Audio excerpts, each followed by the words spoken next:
Okay, so we are going to cover the male and female reproductive systems, especially today. The male reproductive system first, and it is really simple. The male reproductive system is incredibly simple. The anatomy is simple, simple creatures. The female reproductive system gets a little more complicated. However, it does give us an opportunity to really go into some things like menstrual cycle, which is an important thing to learn about, obviously, especially for women. I'm often surprised how little women actually understand about the process. Men, they get a pass. I'm not as concerned.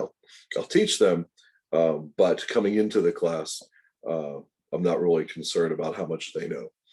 So we'll get into that stuff a little bit later today, and we'll talk about some other things. I'm probably going to include some pathology, especially, well, a little bit with both, actually, which is typically the case. Oftentimes when studying male reproductive system, that's the time we will include things like sexually transmitted infections. And then, of course, with the female reproductive system, there's just a lot of things that can go wrong. So go through some of those things, go through some of the pathology. All right. We are only missing a few people, but I'm going to get started now. If you're ready.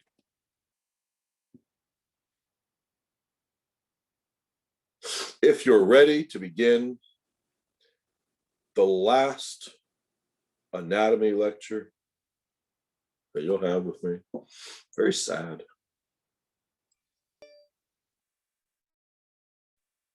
I think it's very sad.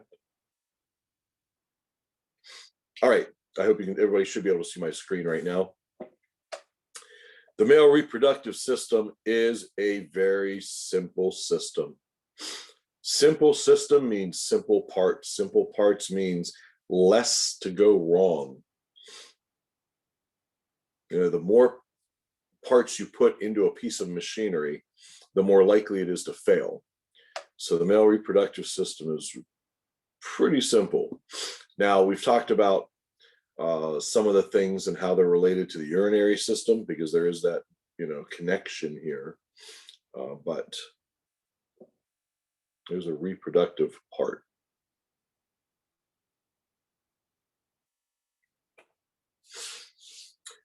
Long time ago, we talked about cells, and we talked about the nucleus, and we said in the nucleus we will find the chromosomes. And if you unravel the chromosomes, what you find is chromosomes are made up of DNA. Of course, DNA are the directions and the recipes for everything that happens in our bodies.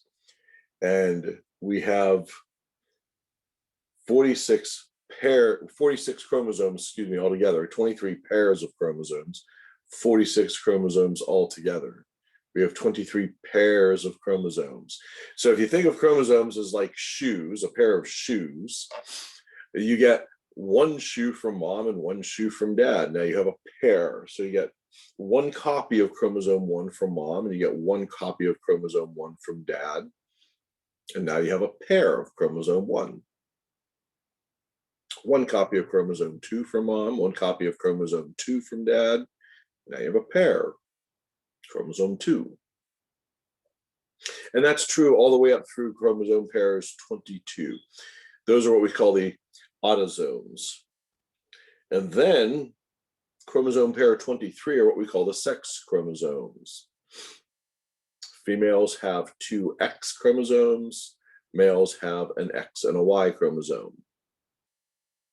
So what that means is when it comes to reproduction, the female is going to have an egg, the ova, or the ovum, excuse me, that contains half the number of chromosomes. So it contains one copy of chromosome 1, one copy of chromosome 2, one copy of chromosome 3, all the way up through 22, and then also contains an X chromosome. The sperm that finds the egg, well, it's going to be bringing one copy of chromosome 1, one copy of chromosome 2, one copy of chromosome 3, one copy, all the way up to chromosome 22. And then it will bring either an X chromosome or a Y chromosome. So whichever sperm gets there first is going to determine the sex of the child. If a sperm with an X chromosome gets there first, then the child is a girl. Sperm with a Y chromosome gets there first, then the child will be a boy. And there's a lot of sperm that are trying to make their way to the egg.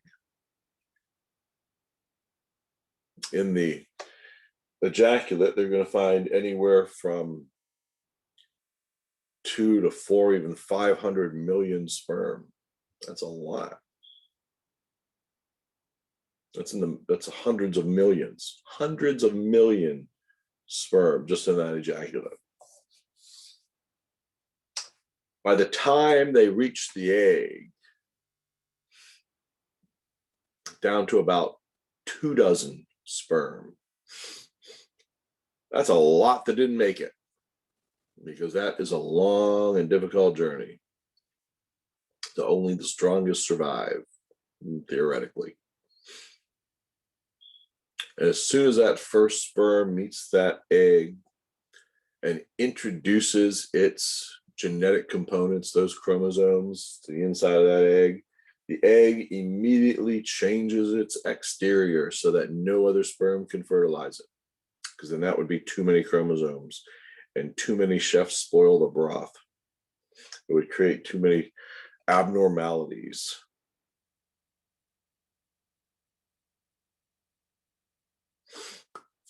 Okay, let's look at the male reproductive system here. Starting with the scrotum. The scrotum is the sac of tissue that holds the testes. And you can see here, singular, it is testis.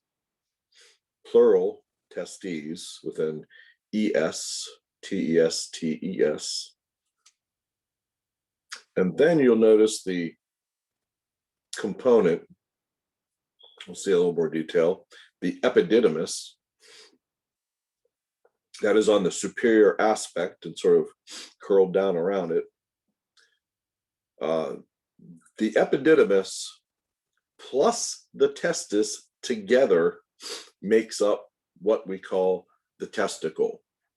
So I know there's often a lot of confusion about it, and sometimes you'll even find it in textbooks written incorrectly. It is testis and epididymis, but when you put them together, that whole component, that is now what we call a testicle. And then you'll see that the epididymis takes a little U-turn right down here, and then travels up and actually back into the abdominopelvic cavity. So this is transporting sperm, this tube, all the way into the abdominopelvic cavity. And where it makes that U-turn at the inferior aspect there by the testis, it now changes its name to the Vas Deferens, or you see here ductus deferens is another term for it. And that will carry the sperm into the abdominal wall, into the pelvic cavity specifically, and into these V-shaped glands on the posterior aspect of the urinary bladder called the Seminole Vesicles. And the Seminole Vesicles are going to create seminal fluid, which makes up a great deal of the fluid that is in the ejaculate, somewhere around 75%, if I remember correctly, of the fluid coming from is in the ejaculate comes from the seminal vesicles.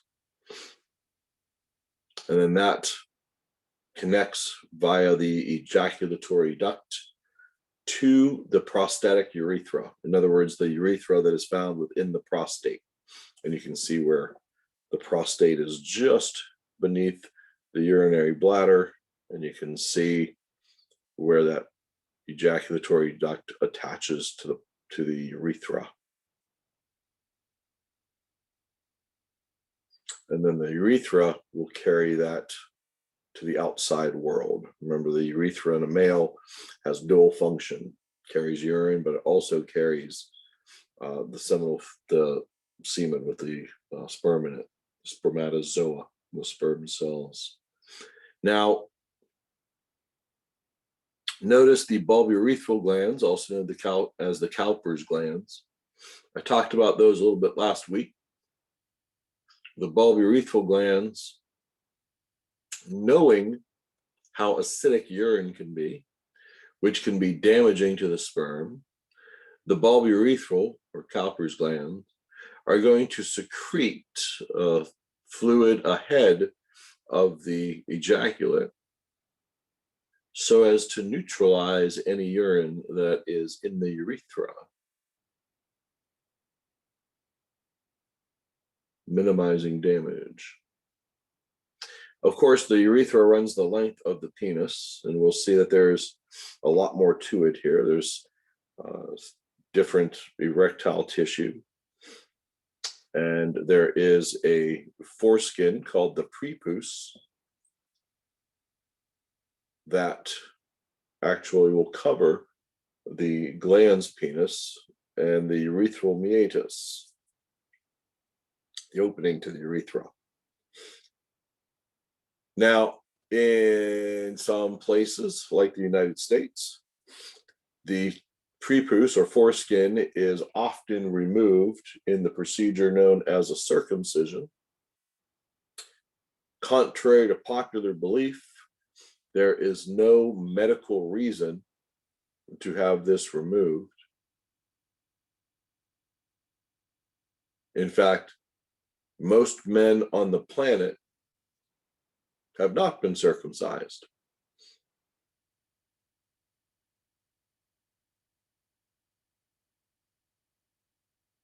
And I know people say, well, it's for cleanliness issues. Well, okay, if that's the case, you also get dirt underneath your fingernails. Maybe we should rip your fingernails out. Hey, you get dirt between your toes. Well, we just cut your toes off, then there won't be a between your toes to get dirt. Remember, I've said this a couple of times. We've learned that it's better to keep all of your body parts if possible. We don't just randomly cut things out anymore like used to be a common practice. And I think I mentioned this talking about the palatine tonsils, talking about the appendix. That was something that was taken out if they were doing surgery for something else and happened to just see the appendix was there, they would take it out just in case. But this is one of the last things that still hangs on. This is one of the last things that people still do routinely. And it's unfortunate because it is quite barbaric. And one of the things I used to like to do during this part of the lecture is actually show a video of this occurring and how it happens, and hear the terminology they use. And, and see the baby as the baby's strapped down to a board and very unhappy, screaming. And they scream the whole way through the procedure. And you hear the terminology like crushing the tissue to cut off the blood supply to it. Makes it almost nearly bloodless process. But still, this is done at a time when babies are growing a lot. Remember, this is a growth stage. 0 to 2, 4 to 7 in puberty are the growth stages. So this is happening during a growth stage, typically, when this baby is having this removed, which means the body's going to want to try to fix it. We know that if we get cut, that the body tries to fix it. Now, of course, the bigger the cut, the more difficult it becomes to fix it, the more scar tissue that is created. But the body attempts to make that repair. So it's not uncommon to hear young women say that the hospital messed up their baby circumcision, they got to take them back to do it again. When the reality is the hospital did not mess up the circumcision. Instead, the body just tried to regrow some of it back as much as it possibly could, and may have created some scar tissue in the process. So there's complications that come from this procedure. And there's really no point in doing this procedure.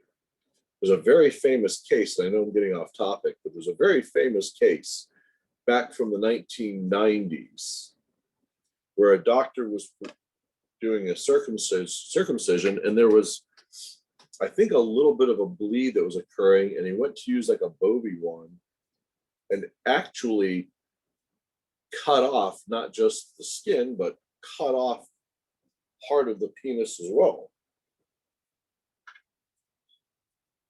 And this was at a time where the thought of vascular surgery to try to correct this wasn't very likely.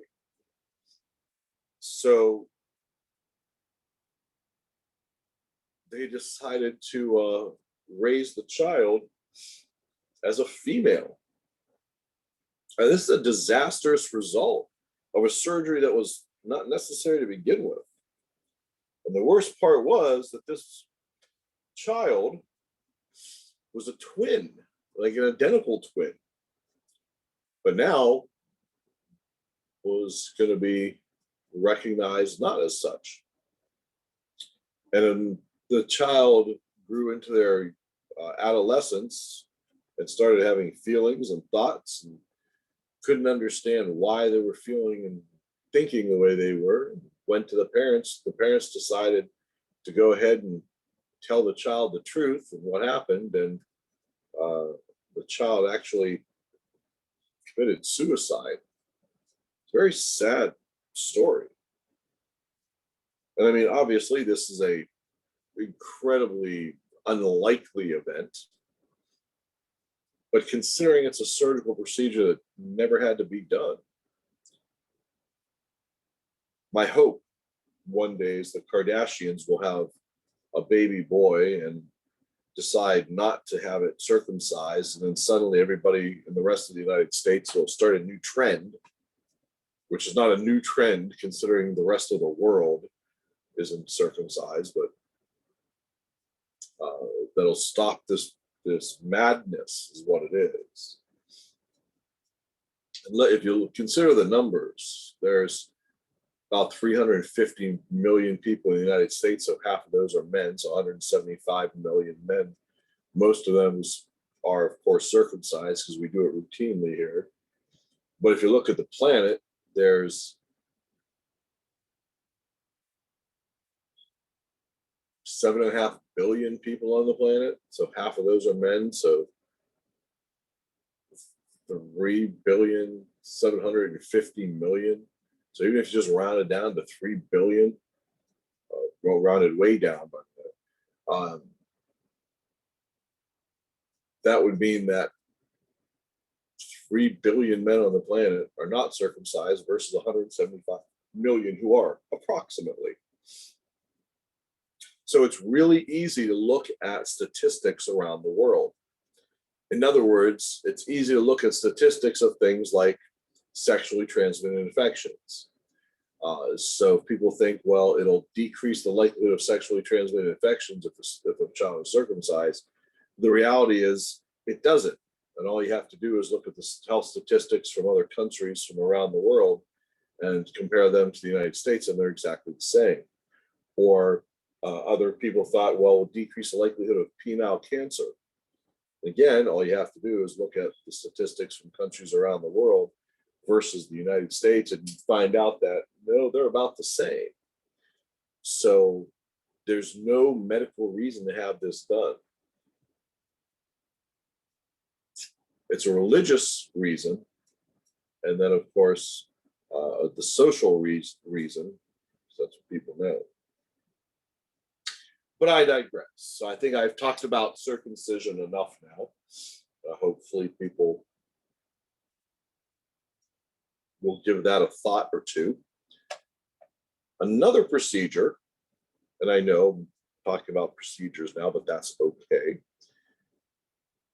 The Vas Deferens. This long tube extending from that epididymis running all the way up. This is what's going to carry the sperm to mix with the seminal vesicles. If a man decides that he doesn't want to have children anymore, he can undergo a procedure called a vasectomy, or as I call it, a vasectomy, where a small incision is made in the scrotum. This is under a local anesthetic, by the way. And the Vas Deferens, there's two of them, of course, one from each testis, is separated out, and it is cut and ligated in some way so as to block off this area so that the sperm cannot make it from here up to here.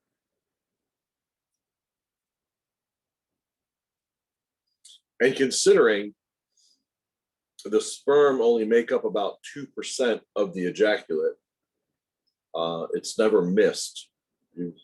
A person wouldn't even know unless they used a microscope and looked for sperm swimming around. They wouldn't even know that it had happened. And it is much easier to reverse than if a female has tubal ligation. Although I always suggest that if people even consider that they might want to reverse it, they don't do it at all. Much fewer complications. Again, it is done under a local anesthetic. There's even a video I found on YouTube of the procedure being done, filmed by the patient. So they were awake during this process. And it's a good thing to watch, because men get the wrong idea when they hear about this happening.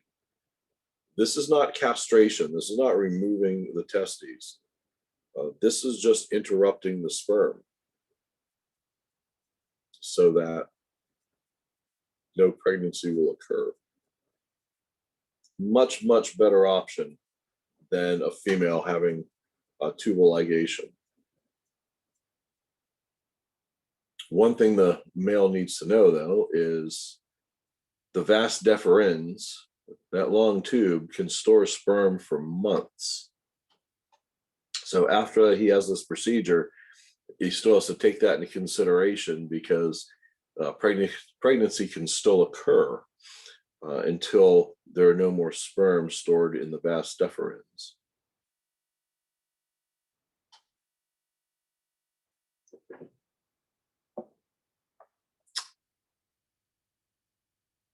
No questions about that. Okay, well, thought there'd be some questions coming up about one of those. The perineum. Let's just look at this image here. The perineum is the area between the anus and the scrotum, basically. And it's a good term to know. Let me go back to that slide for a minute. The perineum, good term to know, because it's the same in the female. The area is the same in the female, so I'm not going to get into much more description of that. Remember, testes is plural. Testes. Egg-shaped glands about 2 inches in length.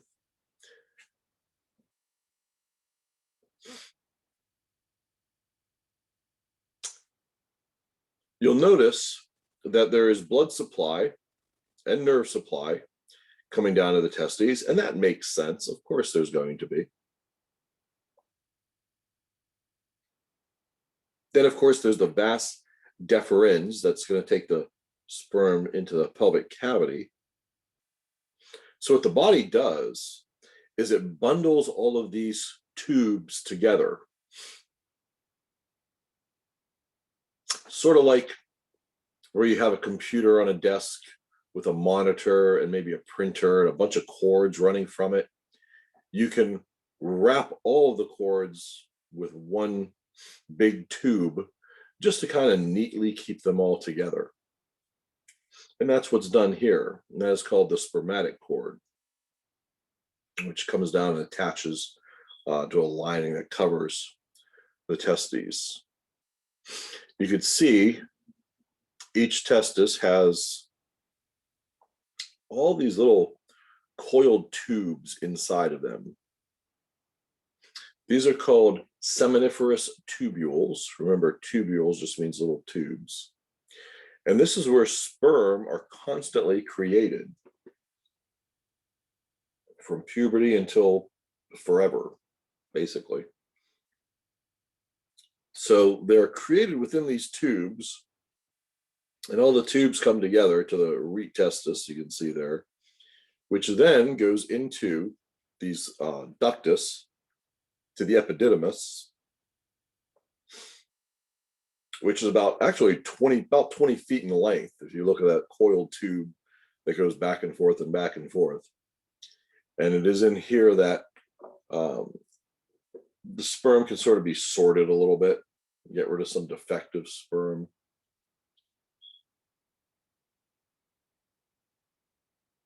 Add a little cap to it so it makes penetrating the egg a little easier. It doesn't actually activate. The cap isn't activated until later on, but it does help with that process.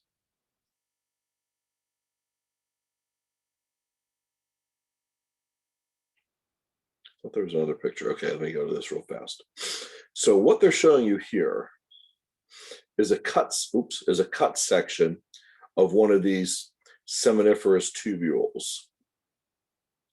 So if you look at the microscopic view, you know, those coiled tubes going back and forth and back and forth and back and forth. So if you cut them and you look inside, you can see the lighter lumen that is inside of the tube, which is here, where you can see the sperm actually swimming a bit. And there's this process where a germ cell that has 46 chromosomes starts out towards the outer edge of the seminiferous tubule, and it's going to copy itself, to go through mitosis. Then it's going to go through this process called meiosis. These are the meiotic divisions. This is where one germ cell starting out actually ends up becoming 4 separate sperm cells, and each sperm cell having half the number of chromosomes. There's also, during these divisions, where a shuffling of DNA material occurs, just like you'd shuffle up a deck of cards, really. There's going to be parts of chromosomes that detach and attach on other chromosomes, which is going to sort of change the potential for genetic material to be introduced. This is why somebody in the family might be born with a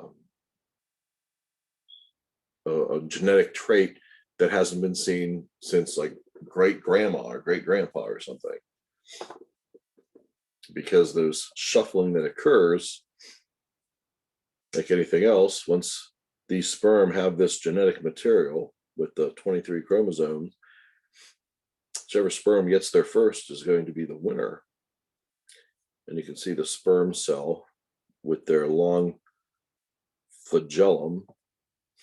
That's that long coiled tail. I think there's an image actually coming up, but that is all cell membrane around that. And People often sort of liken the sperm to tadpoles. However, those tails do not swim back and forth.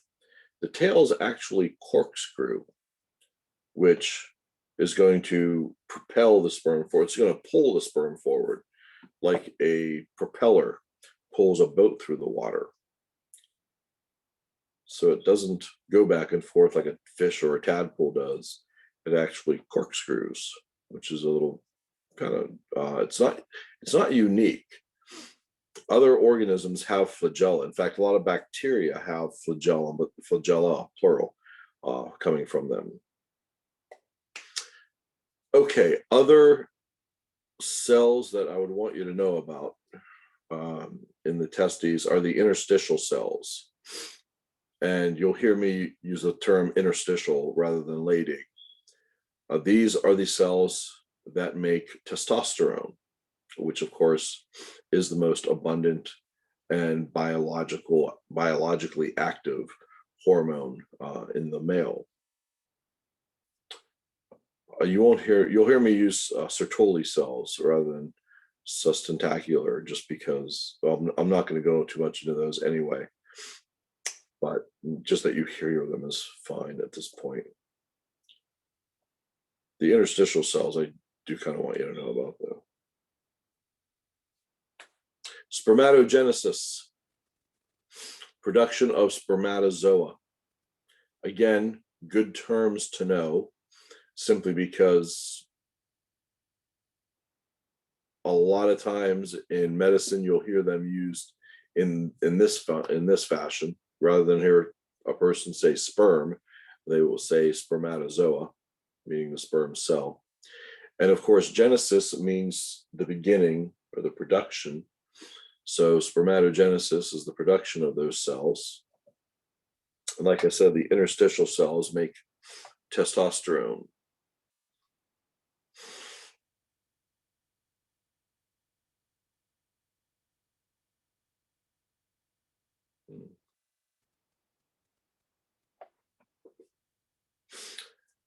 We will talk about, in fact, we did talk about actually the anterior pituitary gland, and as it really causes the release of different hormones, specifically FSH and LH, follicle stimulating hormone and luteinizing hormone. FSH is going to cause production of the sperm. Luteinizing hormone causes the production of testosterone.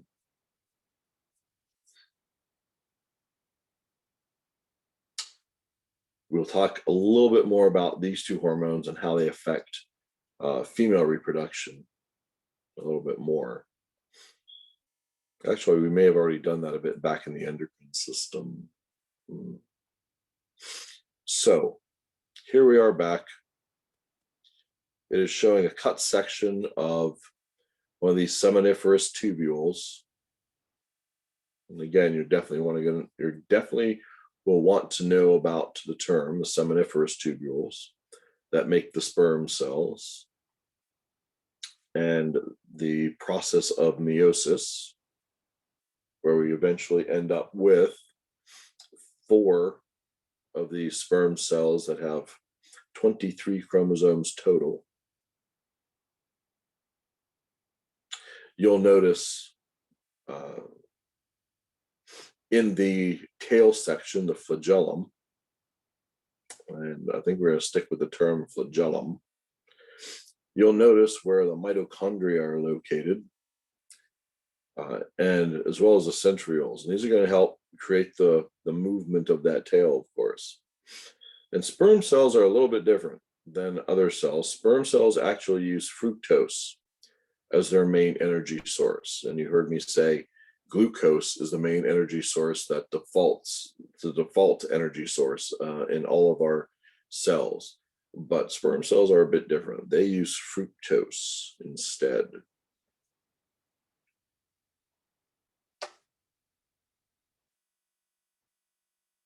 Okay, talked about the epididymis. The Vas Deferens, also known as the ductus deferens.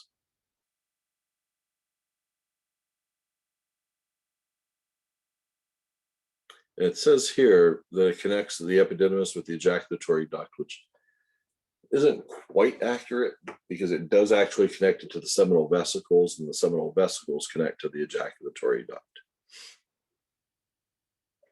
But notice the Vas Deferens is a tube that has muscular walls. Because remember, muscle causes movement. So there must be some sort of layers of muscle within this tube, in the walls of the tube, just like we've seen in other places, like in the gastrointestinal system, for instance, that propels things along, or in the arteries, for instance, to keep things moving in one direction. We talked about the urethra as a double function. Okay, so a couple of things here. When a child, a baby boy, is developing in mom's uterus, the testes actually develop inside of the baby's pelvic cavity. And then typically about a month before birth, they will descend down through this thing called the Inguinal Canal. And this is an opening that goes from the pelvic cavity down into the scrotum. There's actually two openings. As you can see, one here, and there's another one you can't see. And the body does a really good job of trying to misalign these things so that it decreases the likelihood that other things can slip on through. But about a month before birth or so, each of those testes are going to descend down through the inguinal canal and into the scrotum, and they are going to bring with it the spermatic cord. And like I said, that spermatic cord is a wrapping that goes around all of these tubes, the blood supply, the nerves, and the vas deferens, taking it down to each testis. So it drags the spermatic cord along with it. Notice the blood supply. We see the artery, the testicular artery coming down. Where's the testicular artery? Okay. We see the testicular artery taking blood down to the testes. And then we see these veins coming back up. But you'll notice the veins are sort of branched off a lot. And what that does is that actually helps to distribute temperature a bit. So it actually helps to cool things down, kind of like the way a radiator works. The venous plexus as described here.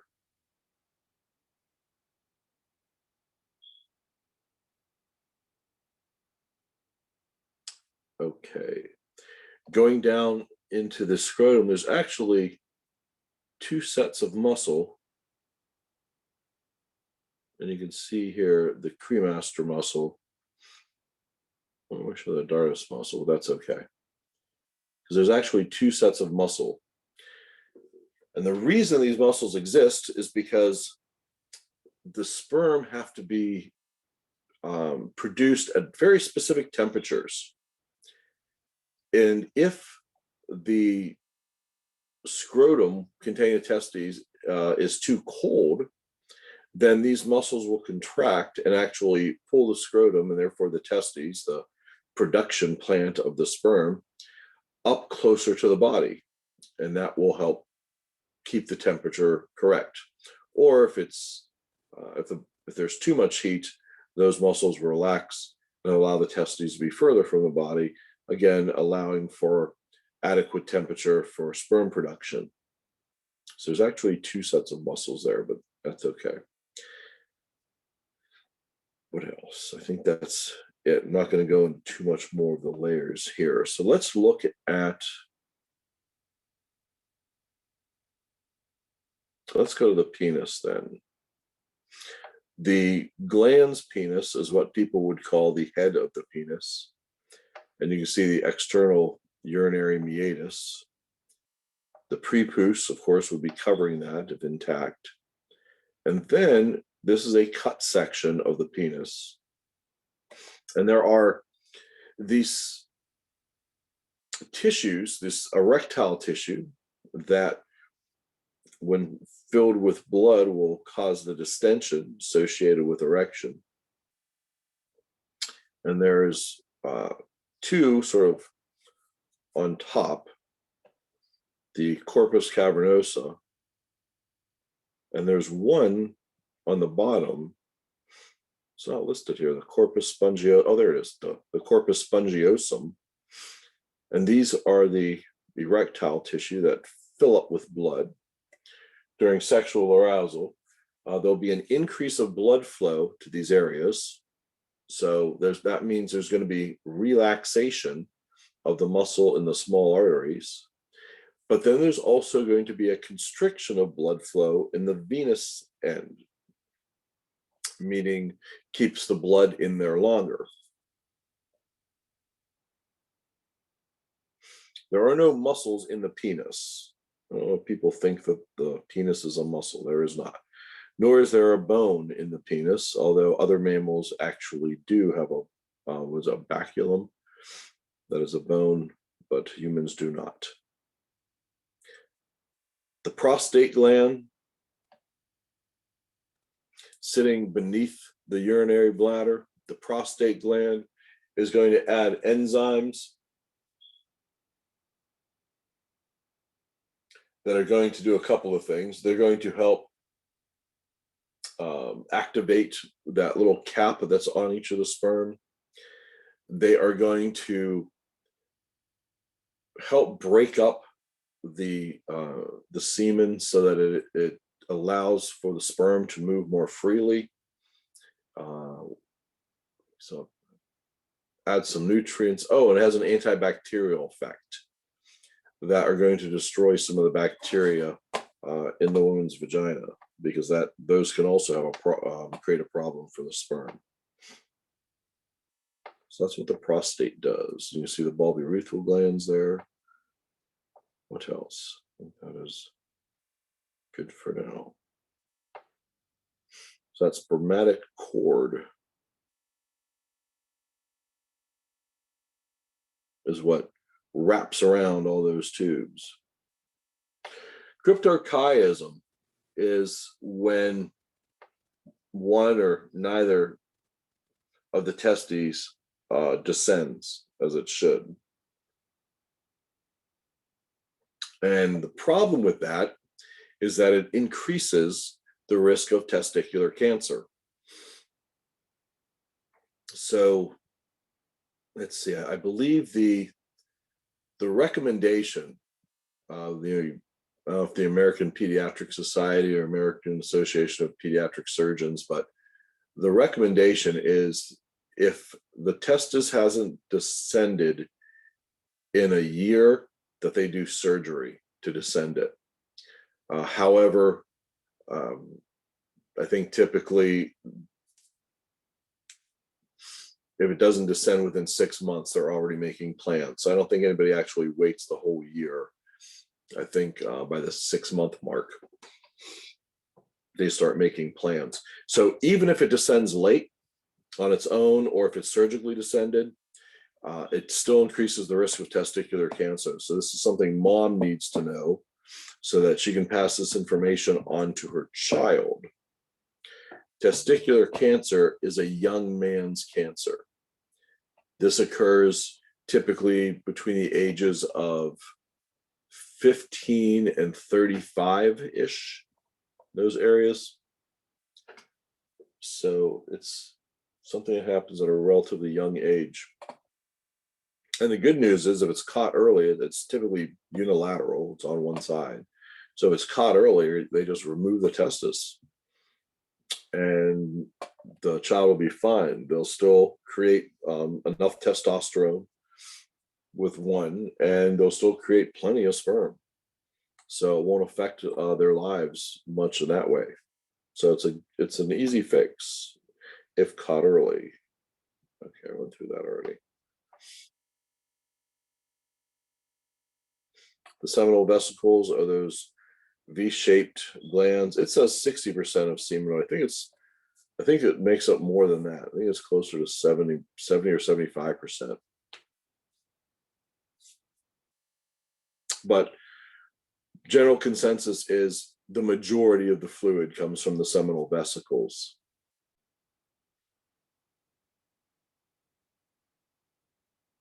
It's saying 30% from the prostate, okay. And like I said, only about somewhere between I think it's 2 to 5%, I think it's closer to 2% of the ejaculate is actually made up of sperm. Okay, we talked about the bulbourethral glands already.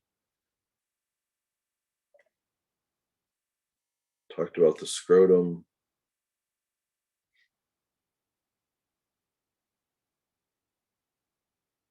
Talked about the spermatic cord, the penis, what the seminal fluid does.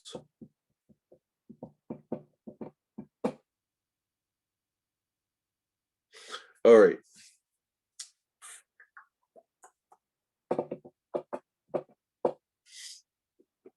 Male fertility. So a couple says they've been trying to get pregnant, can't get pregnant. Generally, we say, well, you have to try for a year. That means watching her cycles, knowing when she's ovulating, and engaging during the most likely times that she is ovulating. And after a year, if there's still no pregnancy, then they start testing. And they always test the male first.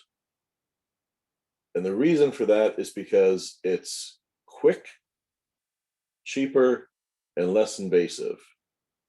All you need to do is get a specimen and look under a microscope. Start doing a sperm count. Look to see how well the sperm are moving around, if they look correct, if they're shaped correctly.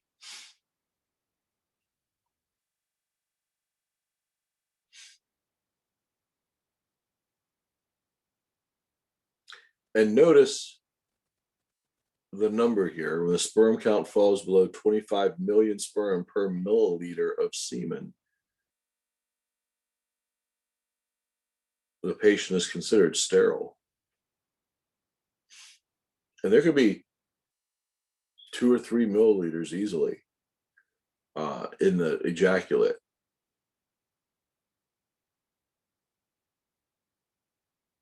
And that could be enough to say, nope, the patient's not producing enough sperm per ejaculate, so we will say that he is sterile. Now, this confuses patients, of course, especially when one day they actually do get someone pregnant. And they say, I don't understand because the doctor said I was sterile. Well, it doesn't mean they were producing 0 sperm. It just means they're producing such low numbers that it was highly, highly, highly unlikely. But all we need is 1 sperm to reach that egg. That's it. So if you have 50 million sperm, there is still a possibility one might find its way to the egg. So some confusion can happen there if they don't understand this completely. A low sperm count. Most of the time, and I started this with saying that when a couple can't get pregnant, they always test the male first. Most of the time when a couple can't get pregnant, it's on the female end, not on the male end. But that's because there's so many other things that have to go just right in the female that there's a lot more things that could go wrong and pregnancy not occur. So check the male first, because then you can, it's like I said, it's cheap, it's much, much, much less invasive. And you can sort of rule it out quickly if that's the case. All right, what else I want to say about fertility? I think it might be it.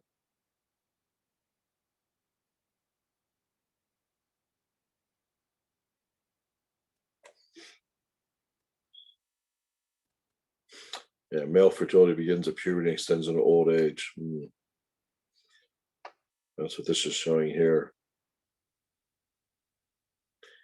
you can see there's going to be levels of testosterone that are going to increase at certain times. That kind of makes sense. When talking about making male secondary sex characteristics, for instance, you can start to see that rise through those pubertal years, into puberty. And that's the same time that sperm production begins. And again, please remember, these are approximates. These are statistical averages. So that doesn't mean it's going to be like this for everyone.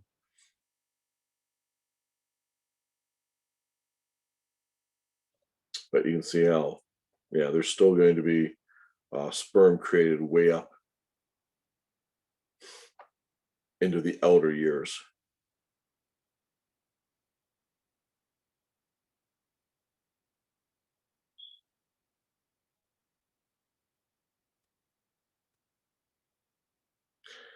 Don't know why.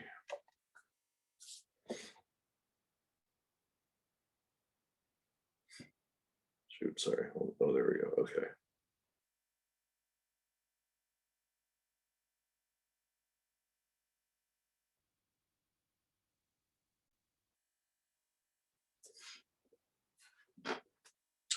Don't know why there are still sperm created so late in life.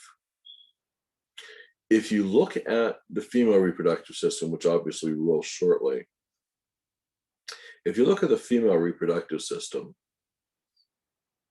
menopause occurs around 50. Average age menopause is 50.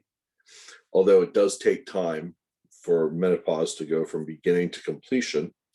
So it's not something that begins on a Friday and ends on a Monday. It could take months and years. But after she goes through menopause,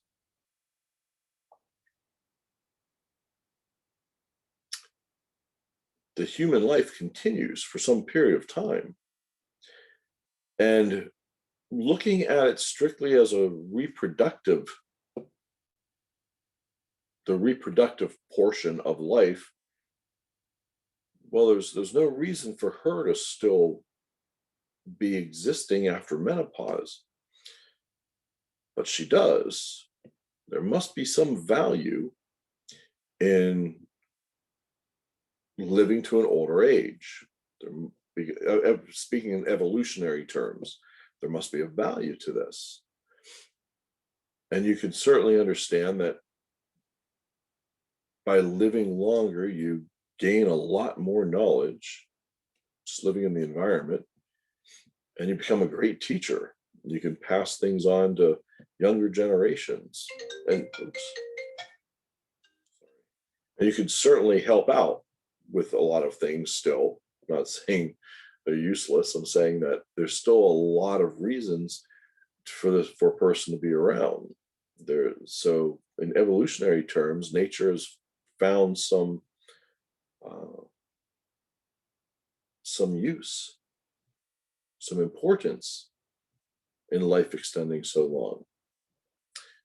But then it doesn't make sense why the male needs to still be reproducing that late,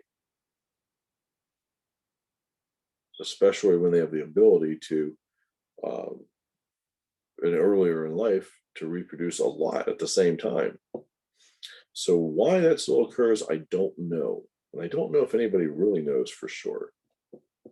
But it's an interesting dialogue that can be created. An interesting conversation, that's for sure. Does anyone have any questions about the male reproductive system? Terribly simple, very straightforward, very easy. All right. Well, there we go. Take us to a little break right now. So I will pause while we go on a break. So we'll start our break right now. Okay, so we're back. Talking about orchitis, inflammation of the testes. And although it can be caused by trauma, the one virus that I want you to be aware of is the mumps virus. We've seen a rise in mumps cases, of course, because people have been not vaccinating their children like they should. So if you run into a young child, maybe from a family that's immigrated to the United States, and they hadn't been vaccinated, and the child has painful, inflamed scrotum as a result of these testes being inflamed, you always have to kind of keep in the back of your mind mumps virus. And of course, because it is one of these things that we do vaccinate in childhood vaccinations, it's also a reportable disease. So just something to kind of keep in mind. Bronchitis, mumps virus. Sexually transmitted infections or sexually transmitted diseases. This is one of the topics that often comes up when we discuss the reproductive systems. And again, it usually goes to the male reproductive system simply because there's less to talk about. So we'll put it in this side. Something like acquired immunodeficiency syndrome or AIDS, of course, is caused by the human immunodeficiency virus. There's no cure for this. There's no vaccine for this, but there's treatment options that can help to keep the helper T cell count high enough. Remember, there's two basic things that need to be present in a patient who is HIV positive in order to say they now have the disease AIDS. And the first thing is there's some sort of infection that is normally an infection that most people would have no problem fighting off. So some sort of opportunistic infection. And the second thing is that their helper T cell count going below 200 cells per cubic millimeter, excuse me. Those two things. And the one thing that, well, first of all, the infection will usually show up first. So the thing that is causing the person to be right on that border is their helper T cell count. So anything that we could do to help maintain the helper T cell count high enough is going to stop them from progressing to the disease AIDS. That's why you'll notice when patients are HIV positive, they always sort of keep an eye on that. A very common sexually transmitted infection that you'll hear about is chlamydia, caused by a gram-negative coccus called Chlamydia trachomatis. This is extremely common, and it's often asymptomatic in men and in women. So they might not even know they have it. Now, it is a bacterial infection, which means use an antibiotic to treat it. And typically, an antibiotic like doxycycline can work. However, if we really want to make sure the patient complies with the directions for taking their antibiotic, we can give them 1 big gram, that's 1,000 milligrams of azithromycin, and then that's it. So you can literally watch them take it in their office. It's a good thing because that's all they need, just 1 big pill, and that'll take care of it. But then, of course, the partners have to be treated as well, because otherwise they'll just keep giving it back and forth. But again, in men and women, it's often asymptomatic. You don't even know they have it. That's a little different with one called gonorrhea.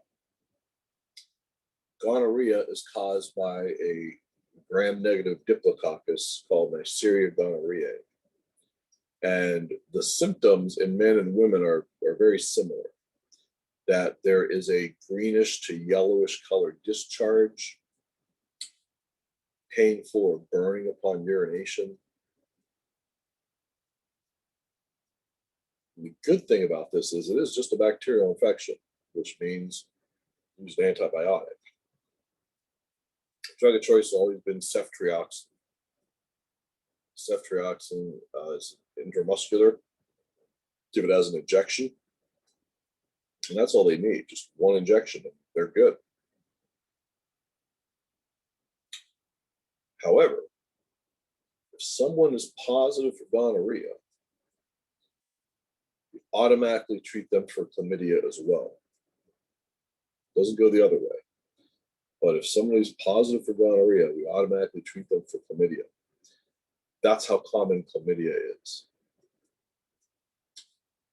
But the good news, again, just bacterial. So one shot of ceftriaxone and one big pill of azithromycin, and that should be enough to fix them right up. But there could be residual scar tissue. We see this in the urethra, in the males specifically. And that scar tissue can create problems later on, increased likelihood of urinary tract infections, for instance, or at least gonococcal urethritis. Now, in the female, both of these can ascend into the uterus, down the fallopian tubes, and cause something called pelvic inflammatory disease, or PID. And you may have heard of this, and you may have even heard that women with PID can have a lot of pain, a lot of discomfort, especially during sexual intercourse, but just in general sometimes. There's even something called the chandelier sign, that when performing a bimanual exam on this female, when you manipulate the cervix, she leaps off the exam table and grabs a hold of the light fixture overhead. Now, obviously, it's a bit of an exaggeration, but what they're saying is it's a very, very painful and sharp and immediate pain felt by manipulating the cervix, which is often associated with pelvic inflammatory disease. And although those things are bad, oh, and did I say infertility? I mentioned that. That can cause infertility as well. But the reason why I bring this up with pelvic inflammatory disease is because what a lot of people don't know about this is that it kills about 150 women a year. Well, that's something to be concerned about, because oftentimes it's caused by gonorrhea and chlamydia, and these are things that could be easily fixed with an antibiotic. So it shouldn't even happen, but fortunately it does.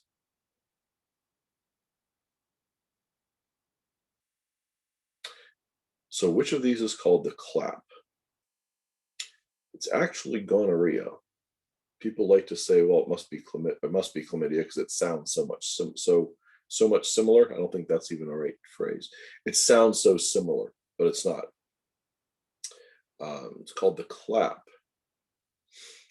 And how it got the name the clap is a little bit of dispute. But the agreed upon reason is because of an area in Paris that's a red light district, an area of prostitution, called, I believe it was called Le Clapier. And a doctor in Paris found that these women who worked there often had these complaints. And of course, the men who went to these women had these same kind of complaints of painful, greenish, yellowish, burning discharge. And so when American servicemen were over in World War I and World War II, and they happened to go to these places and catch this disease, they, of course, the disease was nicknamed by the doctors Médecins de la Clapier or something along that line. But the Americans, of course, just abbreviated it, as Americans do, to the clap. So if you're ever wondering, when somebody says the clap, that's gonorrhea, and that's probably how the name came about, but it's not really clear. Another infection, sexually transmitted infection, is something called syphilis, which has been on the rise a bit, actually. And syphilis is caused by a type of bacterium we call spirochete, because of its spiral shape. It's very thin. It's difficult to see under a regular microscope. We actually have to use a different type of microscopy called dark field microscopy just to view it. But this is caused by a bacterium called Treponema pallidum. And The problem with syphilis is it comes in stages. In the first stage, it shows up as a painless ulcer or a canker on the genitals. I sort of liken it to looking like a cigar burn, but it doesn't hurt. And that's a big clue, because there's not many things that'll look that ugly on the genitals, meaning looking like a cigar burn, but not actually hurt. So a patient can describe this over the telephone, you can make a diagnosis of syphilis. The bad news about this is that that painless, ugly ulceration actually goes away after a week or two. And I say that's unfortunate, because if it goes away, what's the patient going to think? Whew, whatever it is, it's gone. Dodge that bullet. But no, that's only the first stage. The next stage is where it starts to invade areas like the skin, the cartilage, even the bone.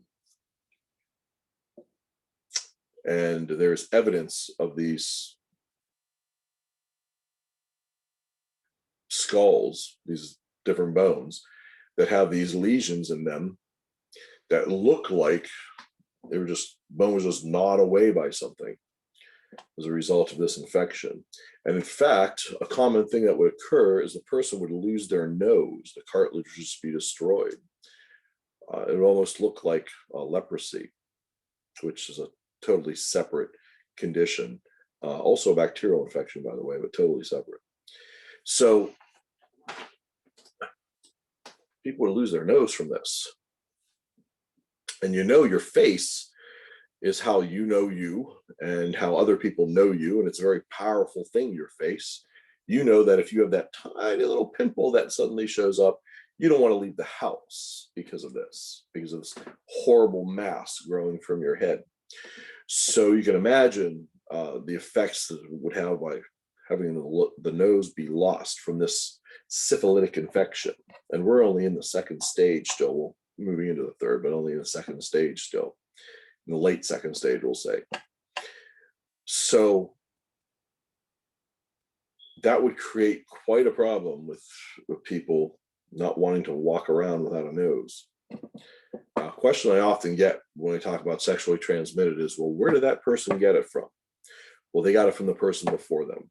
Well, where did that person get it from? Well, they got it from the person before them. Well, where did that person get it from? Well, they got it from somebody else. Well, who did they get it from? Well, they got it from somebody else. Well, where did it start?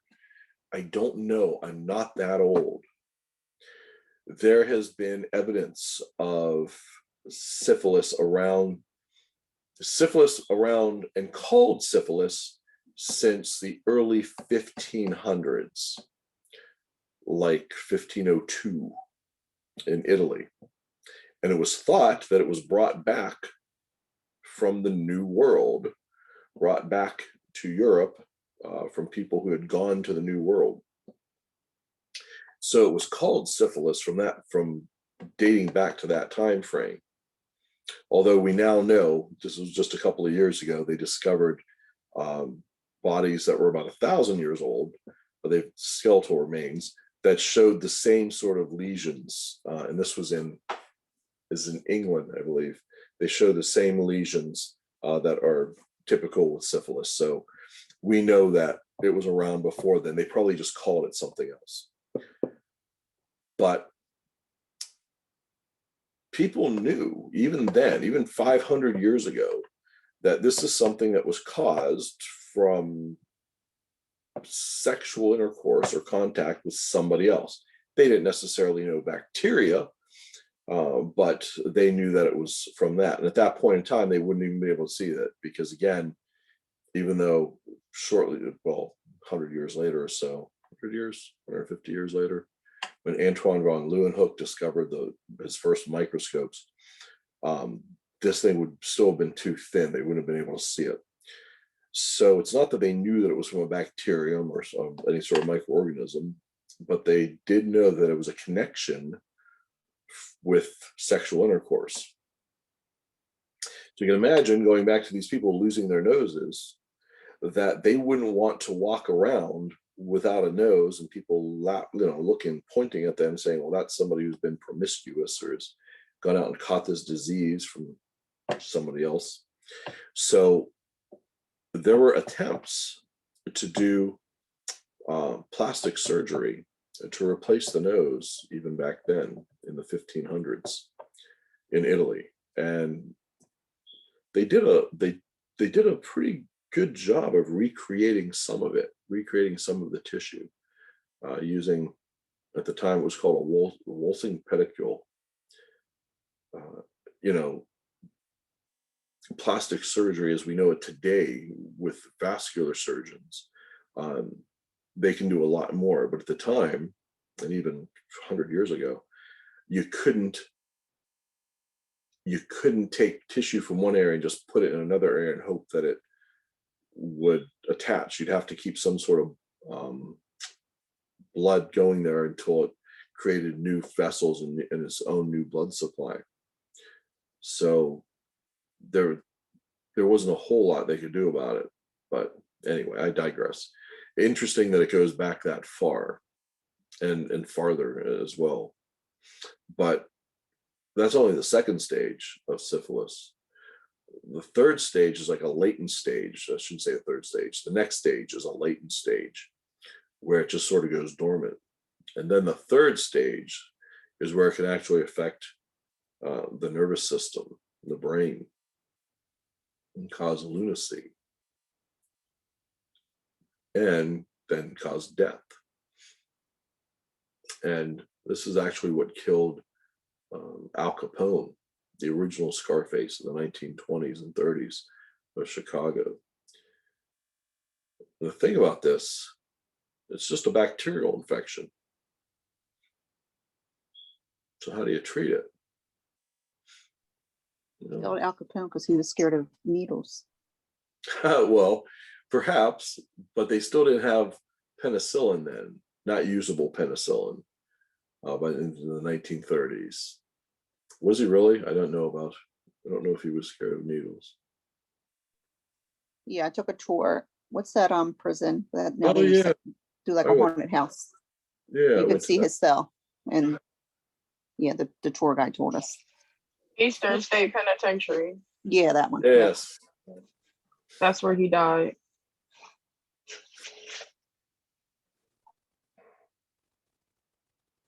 And it's just a shot of penicillin, something called penicillin G. That's it. It's an easy fix. But it has made a comeback. It's been on the rise the past couple of years.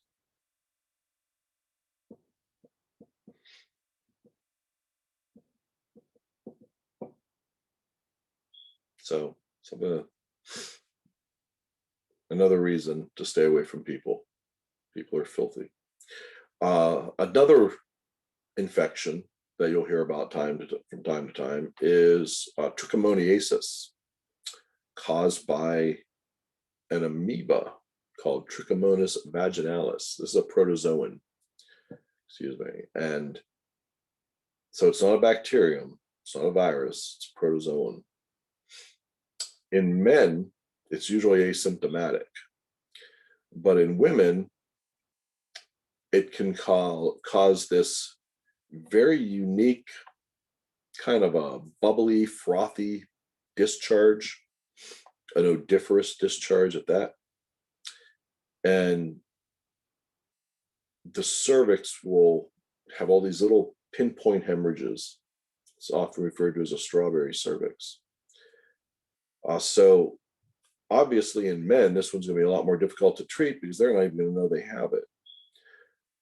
But women will know. And this is, again, it's an anti-protozoan to treat this. But this is what people call trick. So you might hear that, as it's referred to as trick, because nobody wants to say trichomoniasis or Trichomonas vaginalis, because that's just way too many syllables. So we're going to shorten it. Genital herpes is another one. This, of course, is caused by a virus, herpes simplex virus type 2. is the one that occurs on the genitals. Now, one of the, and it creates these little vesicles, little, kind of like blisters, because they're clear fluid filled. But the patient will say that this hurts, and they can be found on the penis, on the glans penis, on the shaft of the penis, in the perineum, perianal area, in the female, on the cervix, on the labia. They can occur in places that aren't necessarily protected by use of a condom, which means even when people think they're being safe, they can still contract these. And this is something that stays forever. There's no cure for genital herpes. There's treatment, and the treatment is going to shorten the length of the outbreaks and increase the time frame between outbreaks. But it's something the person then has to kind of live with. And what else I want to say about genital herpes? Painful vesicles that reoccur. So they'll have like periodic outbreaks.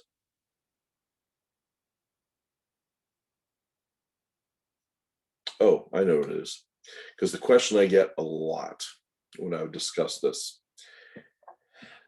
what if a person has herpes simplex virus type 1, which is the type that occurs in the mouth oral area, causes that fever blister, or what's another word for it?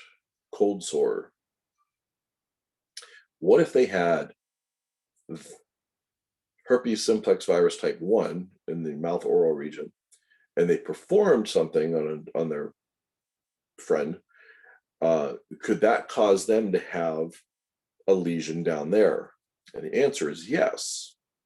However, that lesion that friend is going to have in their genital region is not herpes simplex virus type 2. Simply because it's there doesn't automatically mean that it's herpes simplex virus type 2. It could be herpes simplex virus type 1 that just happens to be there as a result of their activities. So the good news is that no, that's not type 2 genital herpes. That's actually type 1, the oral type of herpes that happens to be in that area. And the other good news is that it will reoccur maybe once, possibly twice at the most, typically. And then after that, the patient will be immune from getting herpes simplex virus type 1 down there again. So, I mean, there's some good things to that, but that's what it is. It doesn't keep them immune from herpes simplex virus type 2. These are two different viruses, and they prefer these two different areas, up top or down below. But they can cross over, but that doesn't make them different, if that makes sense. Just because it's down there, it doesn't automatically make it herpes simplex virus type 2 or genital herpes. Genital warts caused by human papillomavirus.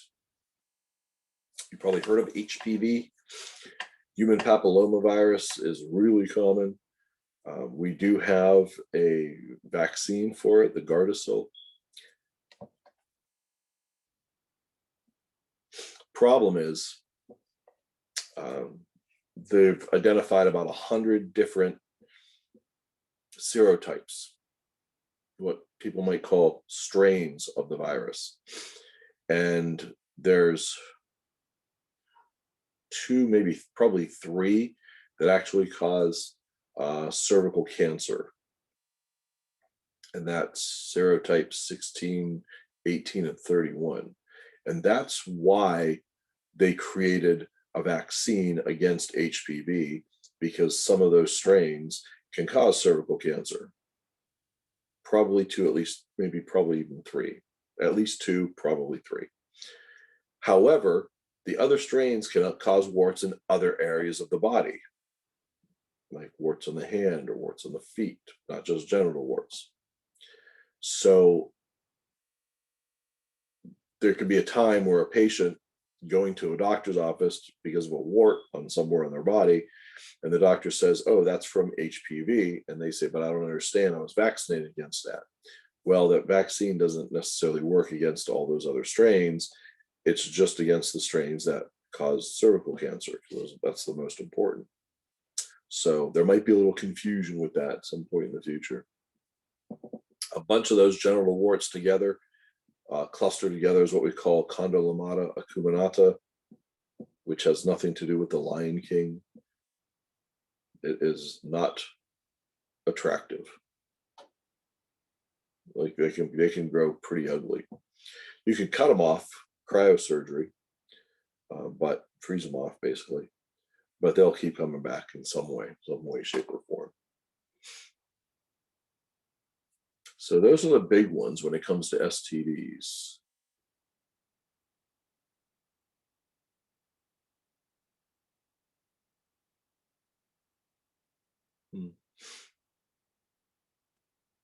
Any question about those?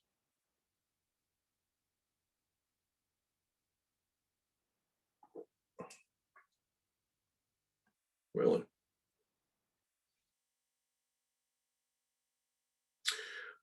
Sometimes women get confused when they hear things like bacterial vaginosis. It's a Gardnerella bacterium, and they think that's a type of sexual transmitted disease, but it's really not. Sort of an overgrowth of bacteria that's probably there anyway.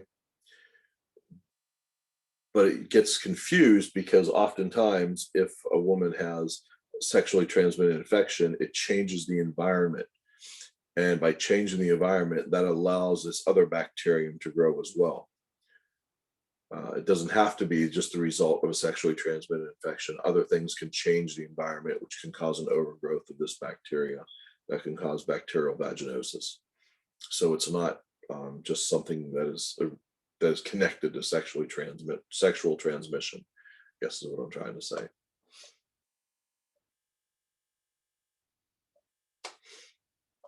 That's about it with that.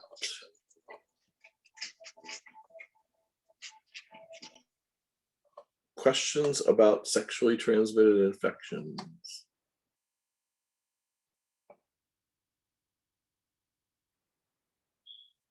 No. I guess he can't hear me. I didn't hear what you said. Are you not talking to me, Denise?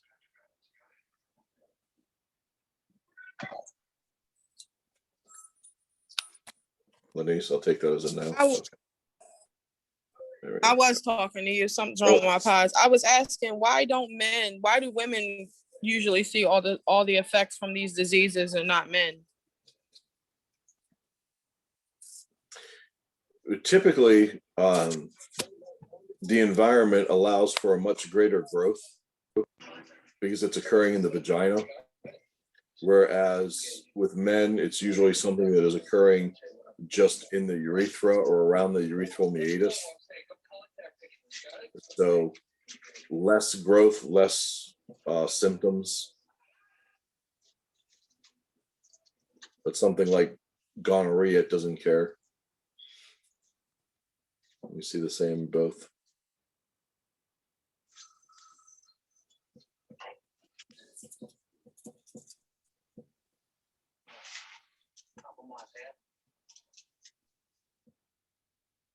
Oftentimes I'll hear people say, well, trichomoniasis is the result, it comes from men.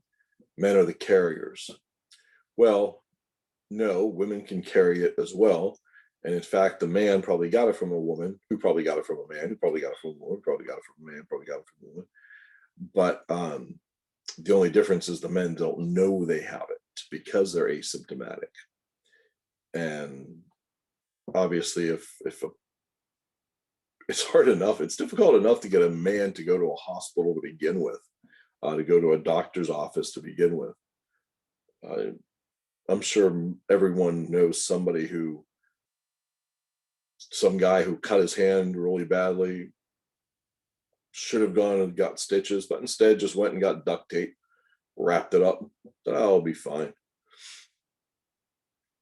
So it's hard enough to get them to go when there is a problem. If there isn't a problem, that's even more difficult. Women are much better with regard to taking care of their own health. That's for sure.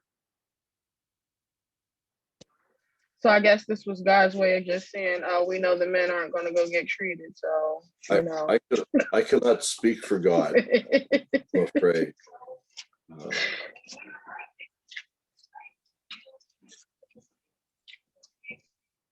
But so you might have to ask, yeah, you might have to ask directly. I don't have that kind of pull.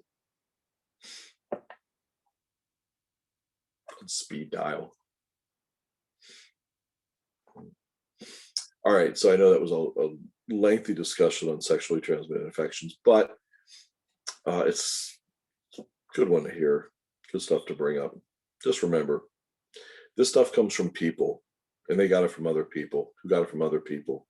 People are filthy, filthy creatures. Stay away from them. And condoms are not new, by the way. Condoms date back, I'm not even sure how far, hundreds of years. They would use fish bladders, sheep intestines, and rinse them out and use them again. In the 1700s, they would use, if they were wealthy, they would use a silk sleeve.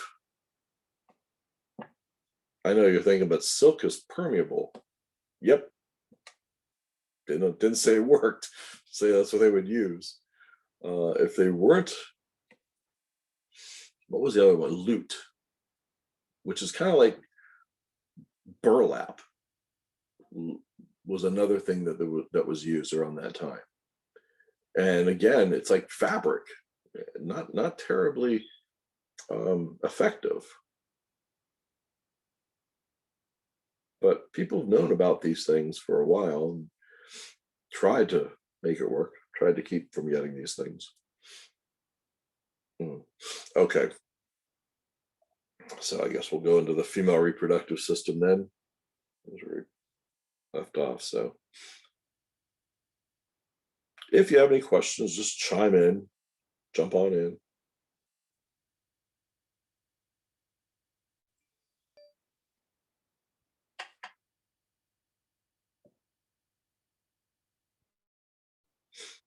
Okay, you should be able to see my screen right about now. Yes.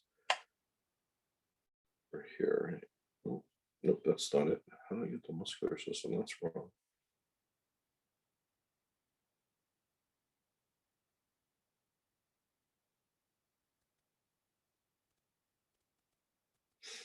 Yeah, I just put these in order.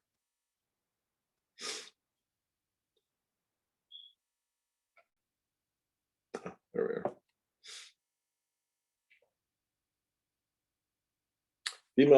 Female reproductive system is much more complicated. Many more things that can go wrong.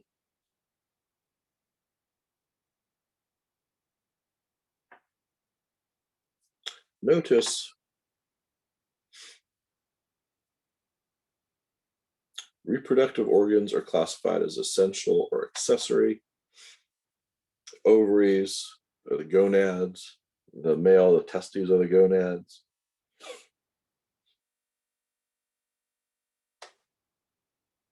Accessory uterine tubes, uterus, vagina, vulva, and mammary glands. In other words, the breasts are included in the female reproductive system. So it's a good side view of the female reproductive system. So starting with, let's see, where should we start? Starting with the uterus. This right here, this muscular structure is the uterus, and it has an anterior flexion. It's tilted towards the front, I guess is a good way of putting this. A very, very thick muscular walled organ where the baby's going to grow, inside of that intrauterine space. Notice how it sits right on top of the urinary bladder. So the uterus in a nulla gravida female, which means she's not pregnant now and has never been pregnant. In a nulla gravida female, the uterus is really small, like about 3 inches in length, which is incredible if you imagine that this thing is 3, maybe 4 inches in length, because that has got to stretch to hold a baby and a placenta and a bunch of amniotic fluid. It doesn't grow, as people often say, it stretches, which means it's going to become thinner and thinner and thinner and thinner. Those walls are going to get thinner, those muscular walls. And those muscular walls are going to be what squeezes the baby out eventually. And it comes down to a neck called the cervix, because remember, cervico means neck. Yeah, there are 2 fallopian tubes on either side. You can kind of see it here with the ovary. The fallopian tube, as we'll see in one of the next diagrams, from either side connect medially to the uterus and are open to that intrauterine cavity. And there's near the ovary, suspended near the ovary at the distal end of each tube. And you'll see that we'll see the fallopian tubes are full of muscle as well to help direct that egg down to the uterus, as well as cells with cilia. Remember, cilia sweep. So they're going to help sweep that egg down towards the uterus.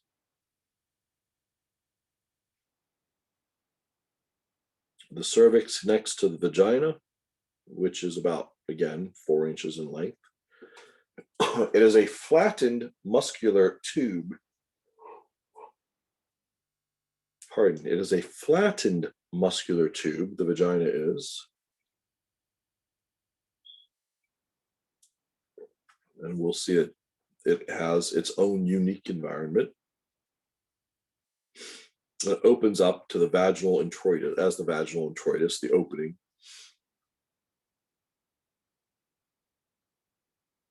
The labia, we'll see, are the lip-shaped structures. And the clitoris is the tissue of sexual response.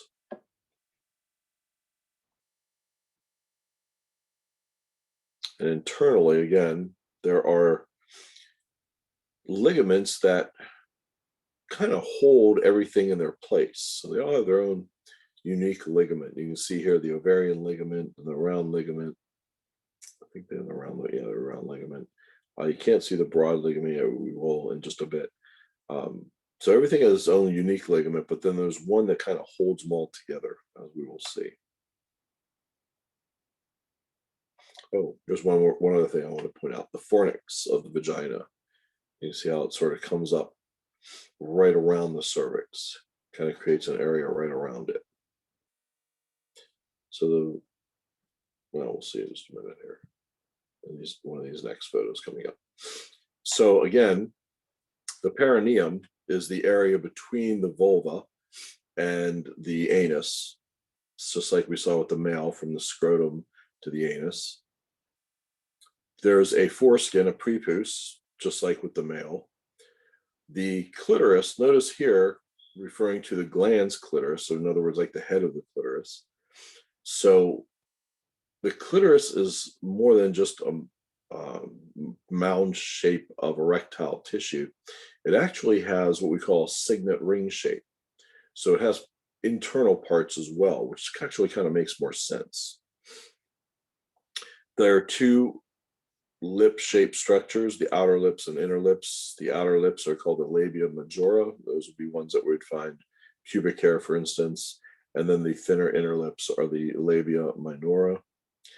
There is the introitus of the vagina, which here is referred to as the orifice, but that's the opening. So what that means is the vagina is actually internal. You cannot typically see the vagina from the outside. It is considered internal component. Notice also the external urinary or urethral meatus, right between the clitoris and the vaginal introitus is where urine comes out. You can see the urinary bladder here, the triangular shaped urinary bladder. And remember that very short urethra, 1 to 2 inches in length. And notice the opening here as compared to the opening of the vagina here.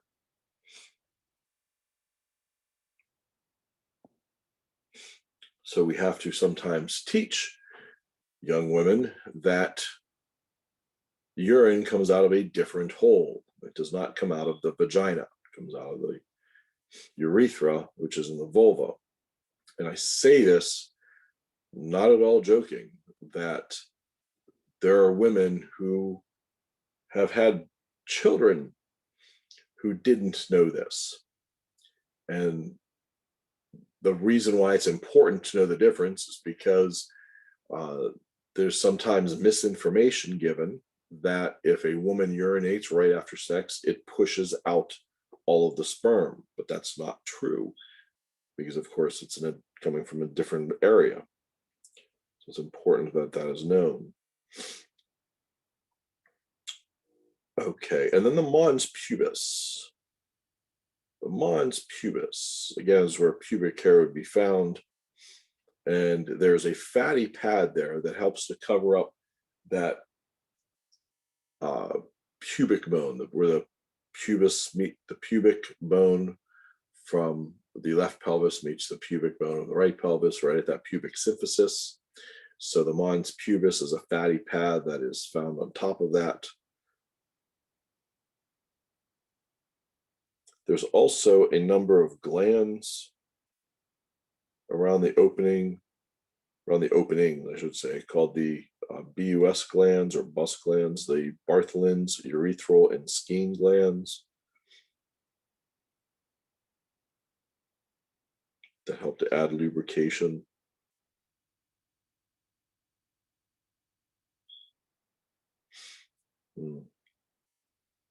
Brings up a good point. So during childbirth, this is a view that we would see as the baby is making its way out. During childbirth, we can actually start to see where the baby's head would be coming through the vaginal introitus, the orifice of the vagina, as it's noted here. And what can be assumed, I should say, is that by watching this area, there could be tearing that occurs. And that tearing is not necessarily a bad thing, but what we want to do is we might want to make sure that the tear doesn't interfere with the anus or the rectum. Because if it tears down to that area, that is going to create a very difficult surgical fix, which might never be the same. So instead, what the doctor might choose to do is to make a cut. Just using some scissors, cut down a bit from the vaginal introitus, not to stop the tear from occurring, but to direct the tear. In other words, to say, we're going to allow you to tear this much in this direction. Because a tear will actually heal much better than an incision will.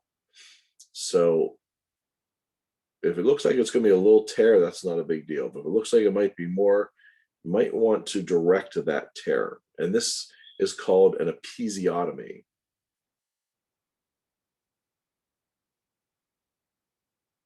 So when that episiotomy is repaired, sutured up, the bulbospongiosis muscles are deep enough and strong enough. When these get sutured back together, that gives the real strength to the area. And then as you're suturing your way out, layers out, the skin kind of falls together naturally. So the few external sutures that might be put in are really just to hold the skin edges together. The problem is sometimes those sutures come loose, and this new mom starts to freak out because she thinks she's going to split because of these couple of external sutures. And we have to remind her that these are just holding the skin edges together. It's not going to cause any big split to occur, so don't freak out. But I'm just going by what I've heard and seen, and I've had students ask about as well. So that's the episiotomy. Stops that from tearing. Well, I don't want to say stops it from tearing, directs the tear.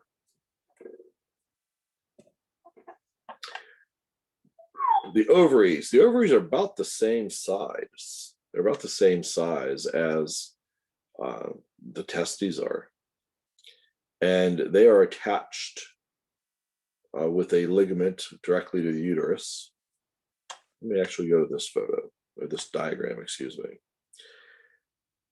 Now, obviously one side is cut, one side is not. If you look at the uncut side, you'll notice this part called the broad ligament. It kind of looks like a bat wing of some sorts. Well, it also connects to all of these things. It's the one ligament that all these components have in common. Notice the ovarian ligament connecting to the uterus there, and the fallopian tube is going to have its own ligament, and the uterus will have. But the broad ligament links all of them together. And of course, it's going to be bilateral. You're going to see it on both sides. Okay.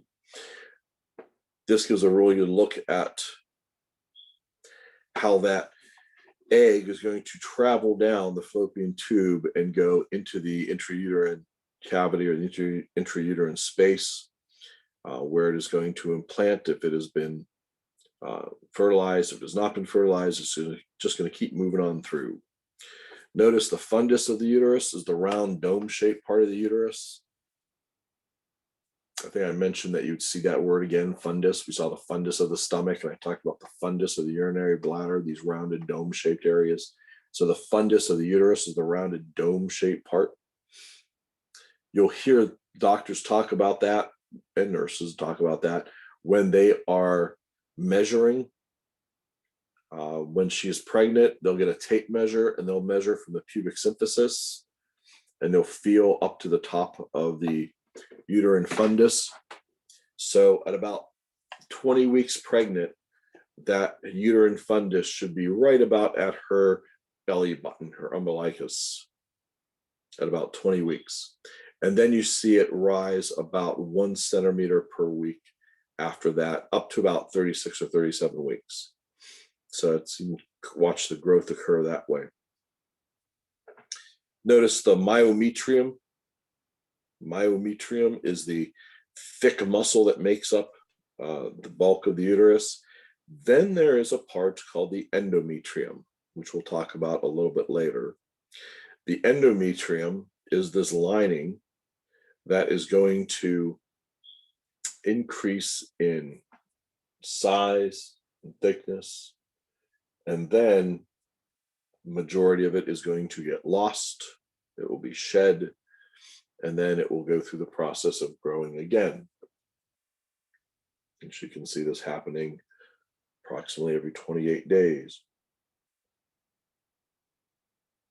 the lost part at least. The neck of the uterus is the cervix, because cervico means neck. And the opening is called the cervical os. So you can see there's an internal and an external cervical os, which is a really, really, really small opening, but it's an opening nonetheless. And you can see how that connects to the vagina, which of course then at the vaginal introitus is open to the outside world. So something unique with a female, because the vaginal introitus is open to the outside world. Remember, I've talked about this before about going through a membrane or going through a doorway. So there's no membrane or doorway to go through from the vaginal introitus, from the outside world into the vaginal introitus into the vagina. And the cervical os is an opening. And if you continue up into the intrauterine cavity, down the fallopian tube, you'll notice the fallopian tube is then open into the peritoneum, into the internal of the abdominopelvic cavity, or the pelvic cavity in this case specifically. So that's unusual in that men don't have a direct opening from the outside world into their pelvic cavity. Not naturally, at least.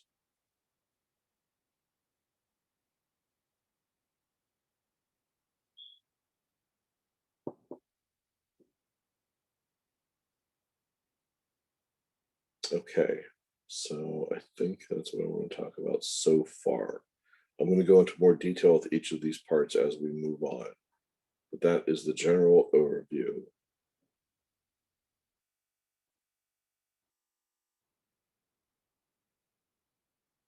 Yeah, you can see that the fallopian tubes have on the end of them, you can see it here, these little finger-like projections called fimbriae.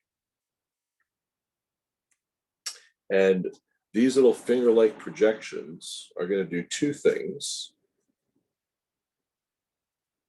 In the ovary, when this mature egg is ready to leave the ovary, the follicle is the space in which it is held, needs to rupture, and the fimbriae can assist in this process of rupturing the follicle, releasing the egg, and then directing the egg into the funnel-shaped part of the fallopian tube called the infundibulum. And then the egg is going to make its way down the fallopian tube. It's going to take about 5 days for that to happen, for that egg to make its way from the infundibulum all the way down the fallopian tube. Now, the ampulla, well, see there, the area between the ampulla and the infundibulum is typically where we'd see fertilization take place. So the egg would typically get fertilized in this area here, and then make its way down into the intrauterine cavity in a plant.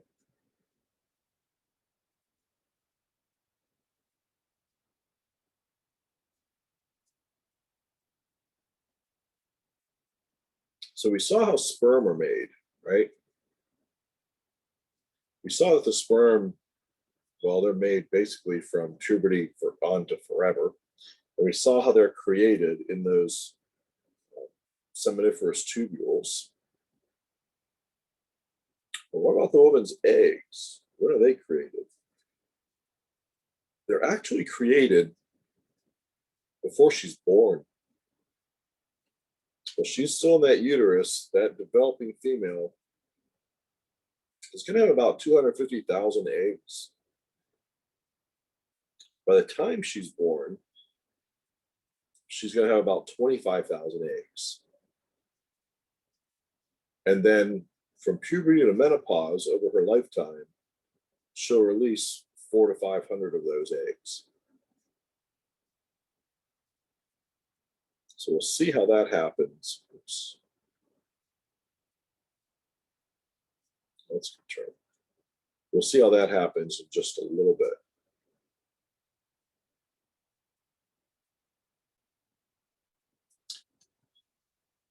Does anyone have any questions so far? Remember, I will go into the menstrual cycle a little bit more. I will go into pregnancy a little bit more, and the process of the fertilization of that a little bit more. I'll probably go into a little bit of the pathology as well. But so far, does anyone have any questions?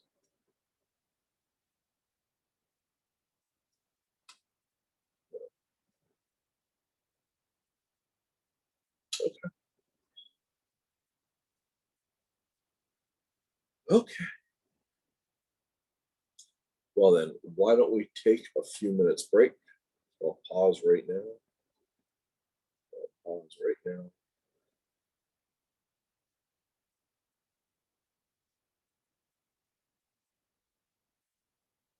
Trying to pause. Okay, I'll pause right now. Okay, so I think we are back now. And we're going to pick up where we left off. Any questions so far about the components of the female reproductive system? At least as far as we've gotten. No. Okay. We are going to start back onto the slides then.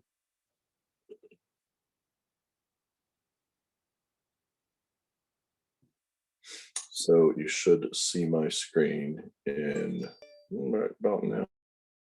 Actually, there we are.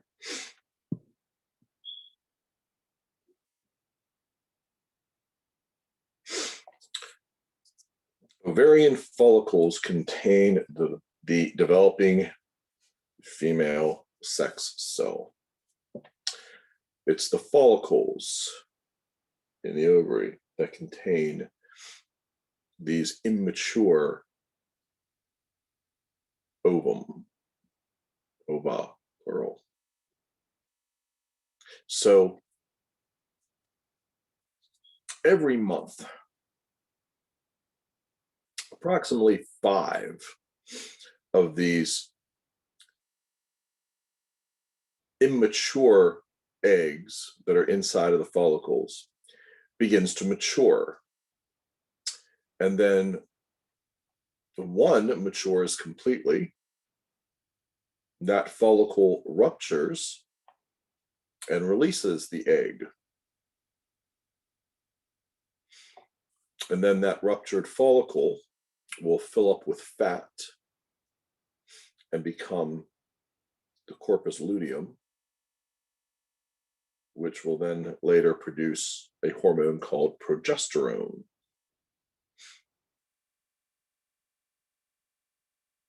So the eggs are inside of follicles,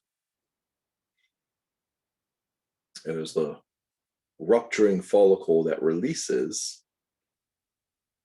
that mature egg every month from puberty to menopause, which means, again, happens about 400 to 500 times over her lifetime.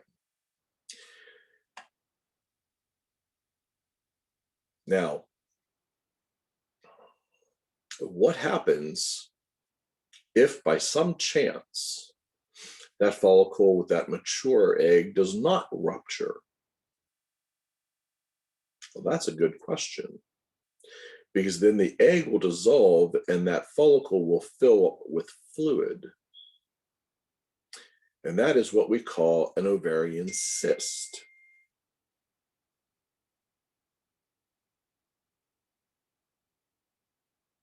So imagine for a moment this process where this egg has to mature and that follicle has to rupture with the help of those fimbriae. That process has to go just right 400 to 500 times over her lifetime. So what's the chance that it wouldn't? What's the chance that it does not complete that process and becomes a cyst? Probably pretty good, actually. In fact, if we autopsied every single woman that lived a normal lifespan into the late 70s and early 80s, and we looked at her ovaries, chances are we'd find that most women probably have an ovarian cyst that they may have lived their whole life with, caused them no problems. They didn't even know it was there. That does not mean ovarian cysts cannot cause problems, because they can, but just saying that it's probably a lot more common than people realize.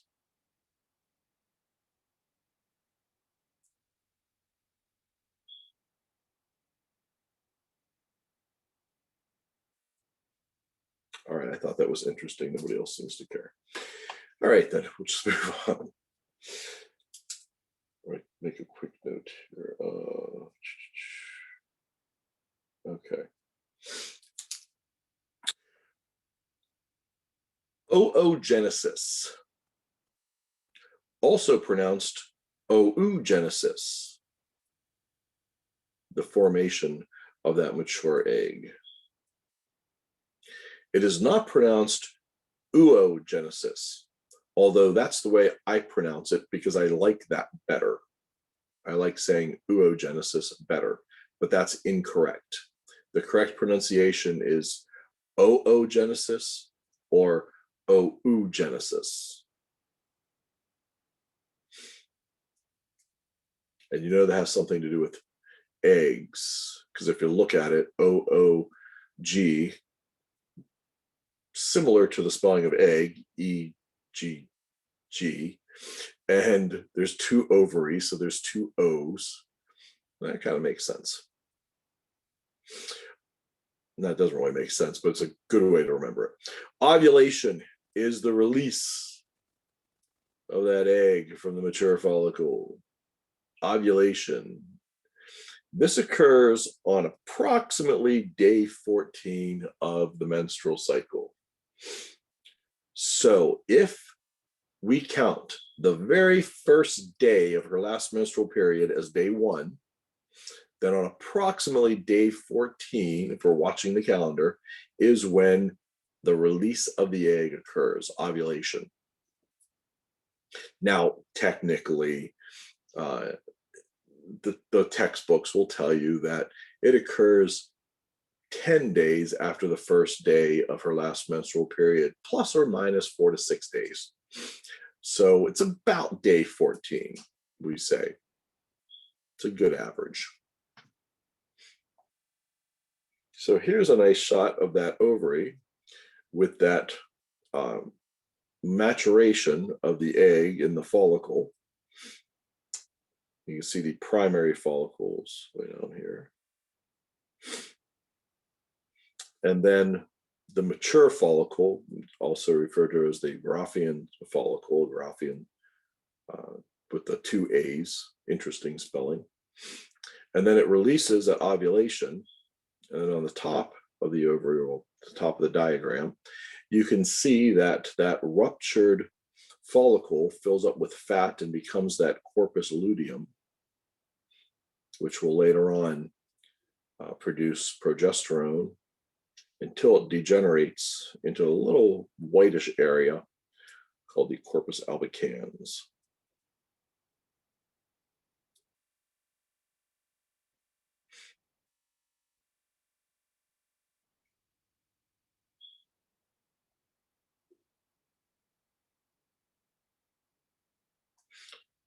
Normally, the uterus lies over the superior surface of the bladder. That's what we call anteflexion. But of course, there could be lots of different possibilities, including one where it is going tilted backwards called retroflexion. Not to mention, it may also be tilted more to the left, more to the right. There's lots of different variations, but the normal variation is an anteflexion direction of the uterus. Changes in that could alter the possibility or create problems with the baby or the cell initially, the fertilized cell implanting, and then later on developing. Pear-shaped structure of the uterus, about 3 inches again. That is in a nulla gravida female. She is not pregnant right now and has never been pregnant.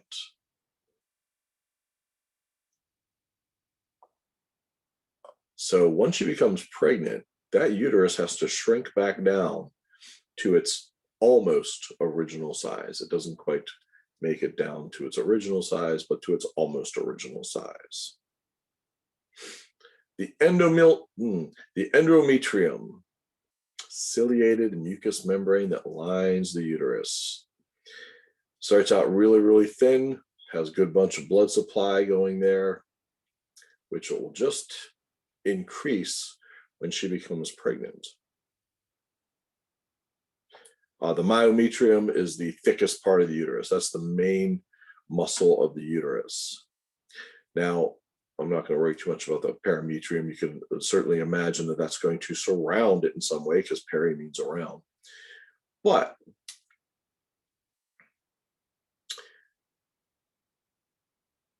there is some new discovery regarding the uterus and that muscle that has taken place over the past 2 years, maybe just over 2 years, where a researcher wanted to see what the uterus does most of the time. Like during the day, what's the uterus doing? So by inserting a small little type of a camera, it's able to watch the uterus, film it, record it, and then play it back and watch what it did. And he was quite disappointed to find out that the uterus did nothing. It just sat there. It did nothing all day long. Just a boring image of a uterus just doing nothing is what he watched. And so he had other colleagues watch this boring uterus do nothing. And one of the colleagues, probably with the attention span like I have, got bored and started fast forwarding the recording. And he noticed that when he fast forwarded the recording, he actually saw movement. It was just so very slow and subtle that during regular playback of the video, you couldn't see the movement happening. It wasn't until this other colleague sped up the film and sped up the recording, and he was able to see that, in fact, the uterus doesn't just sit there all day long, that it actually contracts in a downward direction. Now, if you think about it, that kind of makes sense, because this intrauterine cavity is going to have a mucous membrane, of course, because, connected to an outside world, just like the vagina, and it's connected to the vagina. So it's going to trap things. So it kind of makes sense that it's going to have a very subtle, mild contraction, pushing things downwards towards the cervical os, towards the outside world. That's going to help decrease the likelihood of things ascending up the uterus. And that makes perfect sense. Then when they watched around the time of ovulation, what they noticed was the muscular contraction reversed, which means now it contracted in an upward direction, like towards the fundus. Now, why would that happen? Well, because if she releases an egg during this time, of course, during ovulation, and there are sperm that are going to try to meet the egg, then an upward contraction of the uterus is actually going to assist the sperm in getting to the fallopian tubes. Kind of makes sense. So this is kind of a big deal to people who study anatomy and physiology, because this was something that hadn't been seen before. So it was really cool, and it's not just cool because you can see it now, but it makes sense that it would do this, that there would be some contraction occurring, that it wouldn't just sit completely dormant and do nothing until the time of losing the endometrium.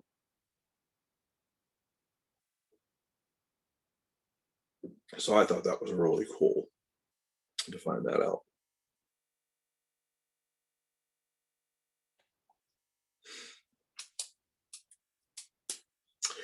If conception occurs, conception is when the sperm meets the egg. An offspring develops in the uterus. That's the area that's designed for making babies. If there is no conception, or if the conception doesn't cause implantation, then the layers of the endometrium are lost. Now, how does that happen? Well,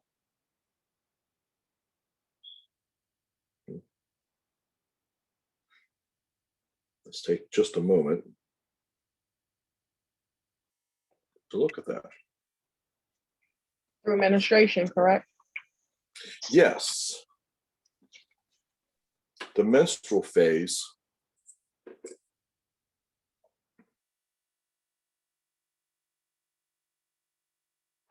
uterus. We'll throw in a couple of fallopian tubes, drop in a couple of ovaries. I'm going to make this intrauterine cavity kind of wide so we can kind of see what's happening here. And of course, that's going to meet the vagina. Okay. So the endometrial lining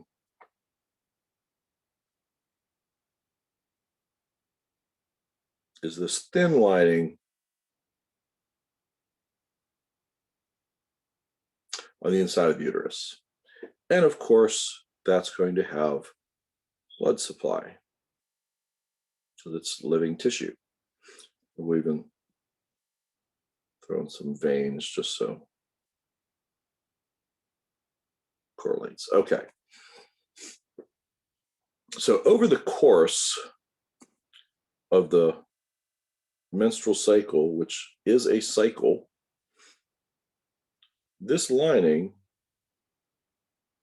is going to get thicker and thicker and thicker and thicker. More tissue means more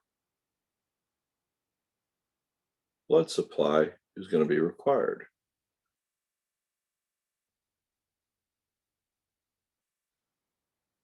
I'm simplifying this just a bit, but you get the idea.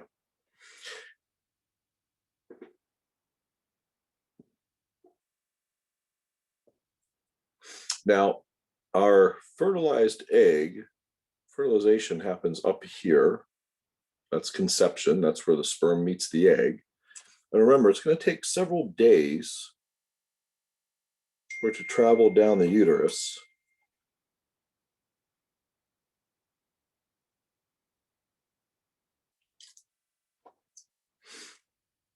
And then eventually implant somewhere in here.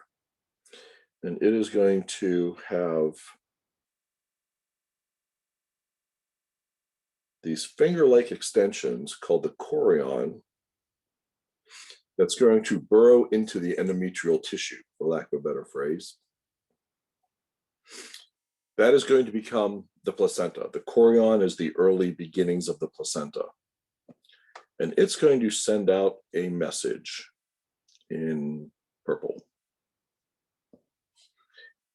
It'll send a message out, a chemical message that says, we are making a baby. So we are going to need more blood supply here. And let's keep this intact so that this whole thing doesn't get lost. So that chemical message is something called beta human chorionic gonadotropin hormone, or beta HCG, or sometimes they'll just call it HCG. This hormone is giving these directions. Bring more blood supply here, stop the menstrual cycle. We don't want the cycle to continue, freeze everything. And it is this HCG that is going to get into mom's blood, that's going to get filtered by mom's kidneys, that's going to come out in mom's pee, that when she pees on a stick, this is what the the stick is looking for. If this hormone is present, that means she's pregnant. If the hormone isn't present, either she's not pregnant or it's just too early yet. You know, it might still be way up in the fallopian tube, hasn't reached the intrauterine space yet. You know, the amount just might be way too low. It just hasn't been able to pick up on it yet. But if it's there, she's pregnant. So what happens if this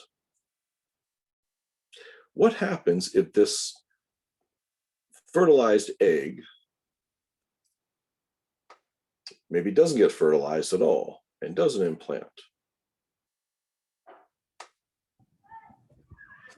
If this egg does not get fertilized or does not implant, it's just going to go right on through. Now, mind you, this is the largest single cell in the body, but it's still microscopic. So when this non-fertilized egg goes through, the body says, okay, we were ready for a pregnancy, but doesn't look like it's going to happen. So let's scrap the whole project, which means let's get rid of all that extra blood supply that we had going in here and go back to the minimal amount. So what's going to happen to all that extra tissue that was created?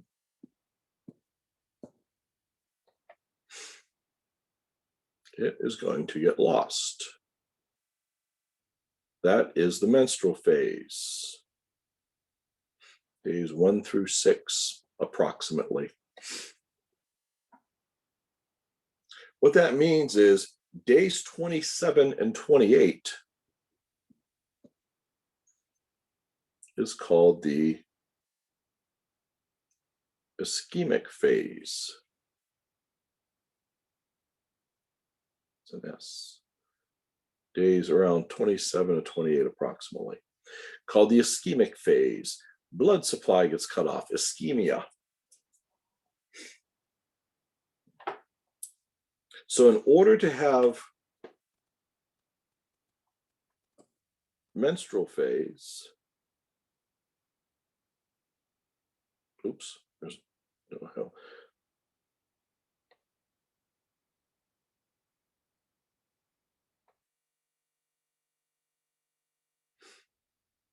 Which is days approximately 1 through 6. In order to have a menstrual phase, there has to be an ischemic phase. There has to be days 27 through 28. There has to be that cutoff of blood supply. So in order for there to be a menstrual period, what we would call menses, in order for that to occur, the ischemic phase has to occur first. The blood supply has to get cut off first. I say this because if there was a baby starting to grow there, and that menstrual phase occurred, it would cut off all of the blood supply, including to the baby, or embryo or fetus, depending upon how far along she is. That means the baby would get lost as well, every time. But I know some women who've had menstrual cycles half of their pregnancy. They did not. That is impossible. They did not. What they had. So the bleeding would have been caused from something else? Right, exactly. What they had was bleeding, probably cervical bleeding right here. But it was not true menstrual period. It could not be. That's impossible. And I know, like you know, people who say, oh no, I had my period. No, they didn't. They just mistook blood for meaning something else. But it was probably coming from the cervix. So it's something that they always have to talk to their doctor about. when that happens. But it definitely was not a menstrual period. It absolutely, positively cannot, will not ever happen. If that happens, then the baby's lost. I should say it that way. I should say if it happens, the baby's going to be lost. So no woman can have a menstrual period during her pregnancy and then still go on and have a viable living baby. That part wouldn't happen. I know I get a lot of people disagreeing with me on this one. All you have to do is look it up. That's what the internet is for. Just go to trusted websites, American College of Obstetricians and Gynecologists, the ACOG. They'll tell you. But so will eMedicine, any university website like Johns Hopkins or Mayo Clinic. They'll tell you. I'm not lying. If I'm lying, I'm dying. But this is why I bring it up, because there is confusion about this. And I want people to know that if there's bleeding during the pregnancy, they want to discuss this with their doctor, because their doctor is going to want to know about it. Don't just write it off as, oh, it's a period while I'm pregnant. No. Don't want to do that. And remember, the menstrual cycle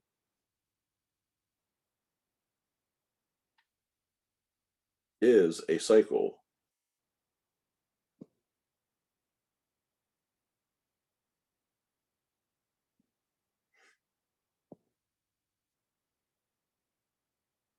With these different parts to it, different things are happening. So what she sees typically is just this part right here, that days 1 through 6. Just doesn't see the rest of it, but it is a cycle. It's continuous. So when someone says, I'm on my menstrual cycle, I can say, yeah, I'm sure you are, because you're probably on one of these different phases. But what she means to say, she's specifically in the menstrual phase, or the menses. But this is continuous. This is a continuous cycle.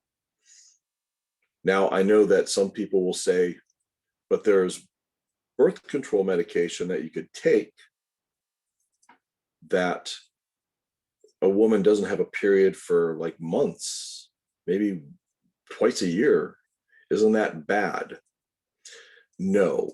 And the reason why it's not bad is because what is happening when she's taking that, it is, let's say right here, freezing the cycle. It's stopping it. So there's, maybe it stops it there, maybe it stops it here. So there's nothing to get rid of, nothing to lose. So there's no point in getting rid of things, getting rid of that extra tissue. It's not hurting anything. It's not causing any problems. She only wants to get rid of it when it hits the ischemic phase. You take the blood supply away from tissue, of course it's going to die. That's when you want to get rid of it. But if you're freezing that cycle in between, before that part, no, it's not a problem. In fact, this is what pregnancy does.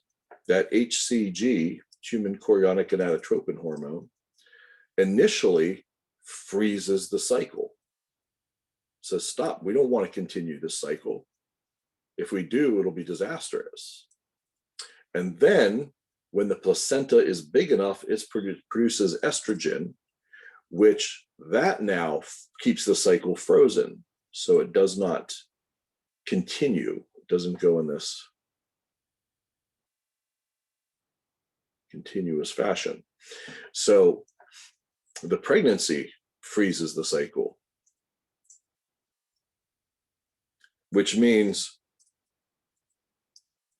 when she's on that birth control medication, like if she's on, for instance, the pill, you've heard of the pill, what the pill is doing, it's tricking her body into thinking she's already pregnant. Freezes the cycle.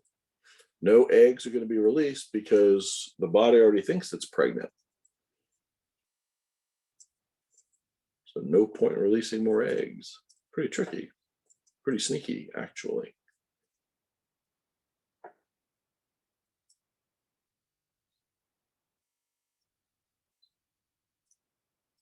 Now, there can be some early bleeding, like really early in the pregnancy, like really, really early. That is called implantation bleeding, occurs when that chorion makes its way into the endometrium. But that's obviously really early into it.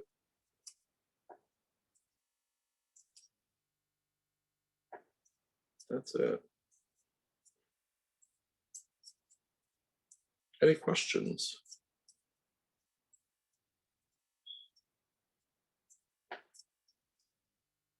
Really? No questions at all? Come on. I have a question. Yes.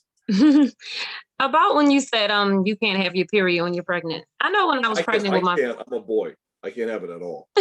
right. But when I was pregnant with my first daughter, I tracked my menstrual cycle like to the day. I know exactly the day it's going to come on. And when I was pregnant with her, every time it was around that time for like 3 months, I would bleed like lightly. So what was that? Like it would come on right around the time my menstrual would have started. I don't know what it was, but it was not menstrual bleeding. Okay. That I know for sure. Okay. But I can't say, I can't look back and say, oh, well, you know. Right. I just was curious, like, you know. Yeah, it was probably cervical bleeding. Okay. But I don't know for sure. That's usually the most likely cause. And that is another common thing. I'd hear women say, but when I had bleeding, it was right around the time I was supposed to have bleeding. That's just coincidence. Okay. Yeah. But if you look it up, I'm telling you, look it up on trusted websites, you'll see that I'm not making this up. Sure. I'm not. I promise you I am not. Okay. All right. And the physiology tells us. Because in order for there to be bleeding, there first has to be ischemia. If you cut off blood supply, the baby's going to die. That's terrible. Right. Okay. So, yeah, and every month she releases an egg from a different ovary. In other words, 1 month is from right, next month is from left, 1 month from next month from right, next month from left, next month right, next month left. What if she releases 2 eggs accidentally? Twins. There you go. But are these identical or fraternal twins? Fraternal. Right. Because a sperm, one carrying an X chromosome and one carrying a Y chromosome, for instance, one sperm can meet the one sperm can meet the other, and now one's going to be a boy and one's going to be a girl, and they're definitely not identical. But they're still twins. This is mom's body making a mistake. Mom's only supposed to release 1 egg. But for some reason, she made a mistake and released 2. So how do identical twins occur then? Same egg. And it splits. Right.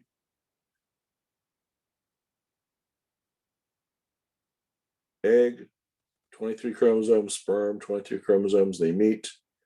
A brand new cell is created with 46 chromosomes. A brand new cell that has never been seen before, ever in the history of the universe. It is that unique. And then that cell, make this a little bigger, is going to make a copy of itself. And then again, and then again. And then eventually that's going to go on to become a person. Greatly simplified, but you get the point. If, for reasons that we still do not understand, this one fertilized egg suddenly splits and becomes 2,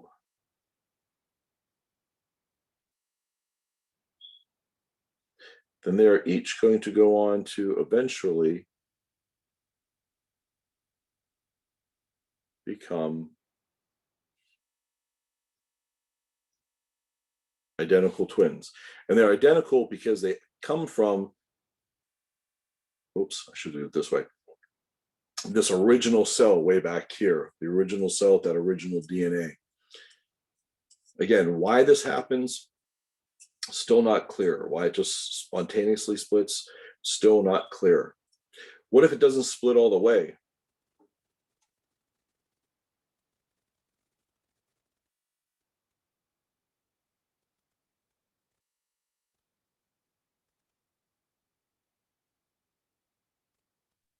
With Siamese twins? Yes. Oh, okay. Exactly. I was Except joking. Okay. we would say, you know, conjoined twins. But yes, that's exactly what would happen, conjoined twins. So depending upon where the split occurs or doesn't occur, it could be, you know, two full bodies, one head, one full body, two heads, one body, one head, but then four arms and four legs. So it just depends on where it occurs. But that's exactly right. If it doesn't split completely, conjoined twins. That's why all conjoined twins are, that's why all conjoined twins are identical twins.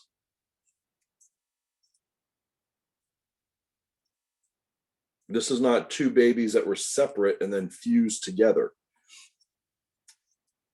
These are two that didn't separate completely. It says monozygotic, one zygote, as compared to the fraternal or dizygotic, two zygotes.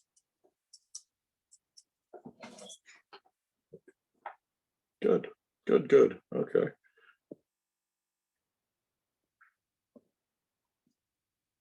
So I know I'm jumping ahead a little bit, but that's okay. Let me go back to this, where you can see me. So, why does a spontaneous abortion occur? A spontaneous abortion, by the way, is what people would call a miscarriage, even though technically that's not really a scientific term. We call it a spontaneous abortion. Why would a spontaneous abortion occur? That's a really good question, because there's so many things that have to go right in this process of implantation and more. There's a lot of things that can go wrong that can cause it to occur. There's a really interesting type, I guess you could call it, of spontaneous abortion that occurs if mom's first baby was a boy.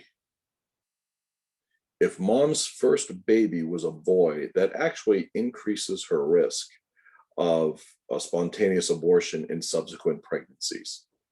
Why is that? It's not really clear. The theory is there might be antibodies that are created against that new cell with that Y chromosome that might decrease the likelihood of implantation occurring or restrict implantation from occurring, but it's not really clear. And it's not like a guarantee. It's not like, oh yeah, definitely will happen. It just increases the likelihood of a spontaneous abortion happening. It's one of those weird oddball reasons. But there's lots of different things that can, there's so much that has to go right. In fact, it's amazing babies are ever born and they were born correctly and completely, because there's so many things that have to happen just right. There's a lot of potential for things to go wrong.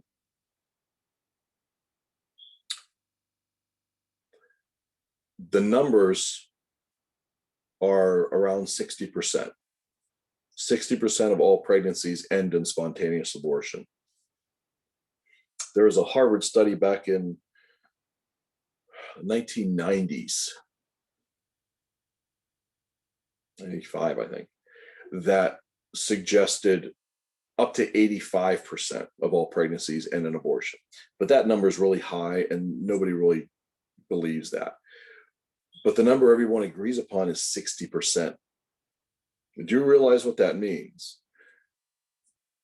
That means if she gets pregnant, she is more likely to not have the baby than to have the baby. 60% chance of miscarriage, 40% chance of not miscarriage. And I say again, miscarriage, because that's the word that everybody understands. That's amazing. It's an amazing figure, imagining that, again, babies are ever born and born correctly and completely. So again, what this means is if a woman says to me that she had a miscarriage, I'm not really surprised.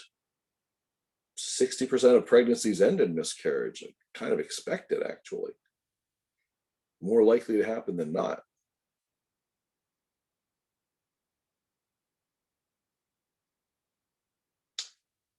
Now, are there any questions?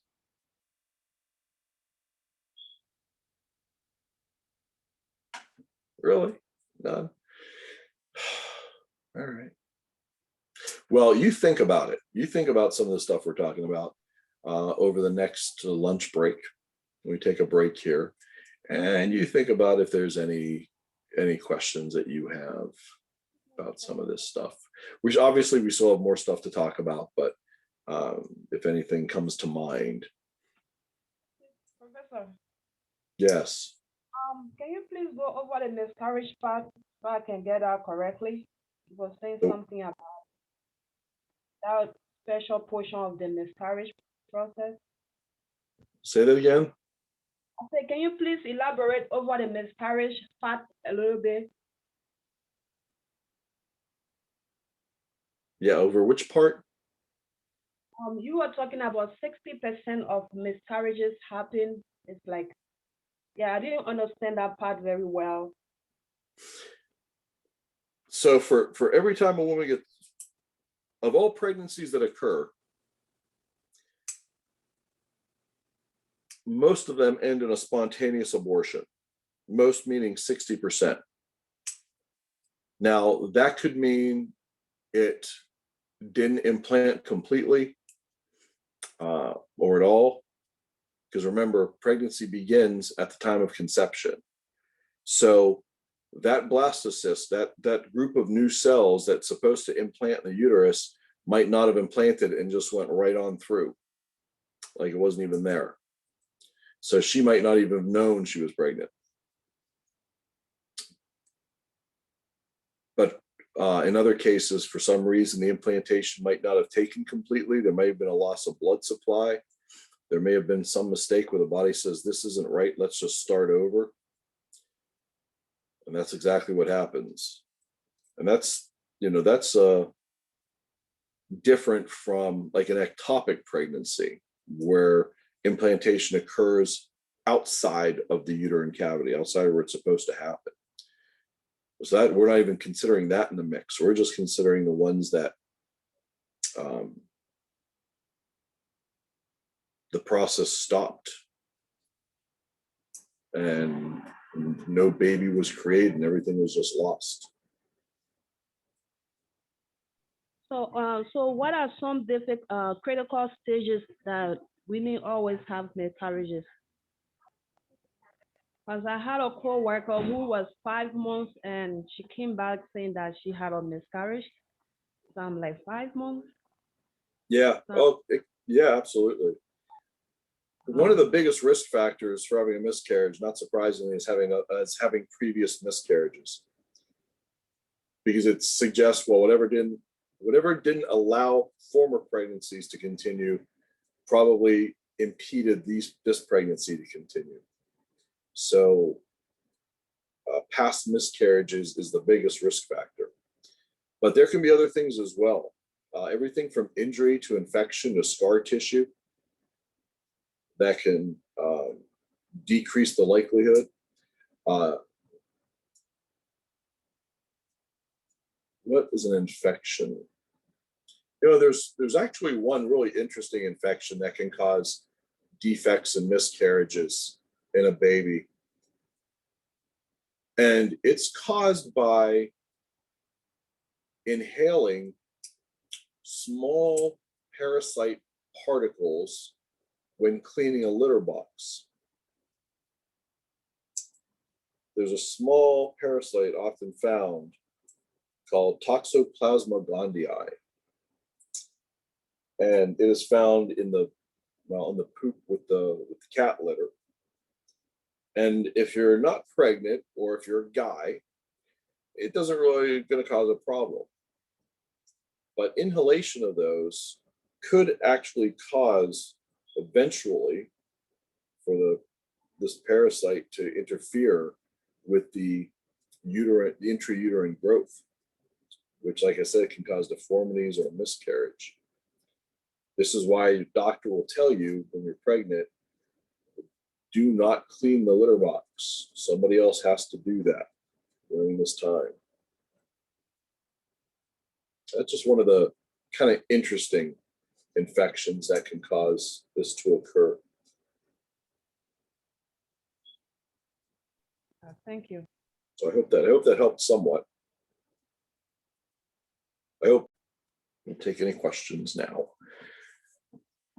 No. Okay.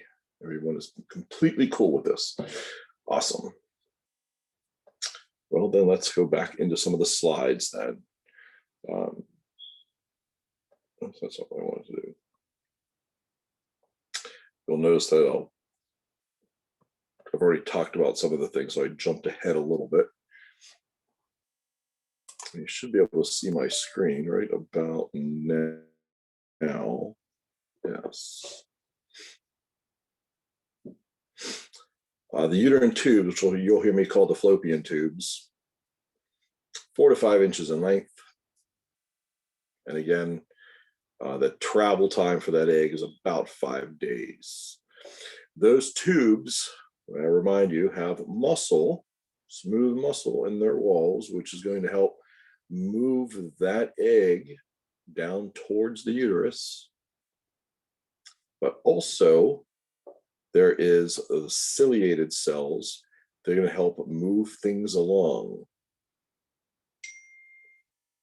Fertilization occurs in the fallopian tubes, usually between the ampulla and the infundibulum, in that isthmus area, between the ampulla and the infundibulum.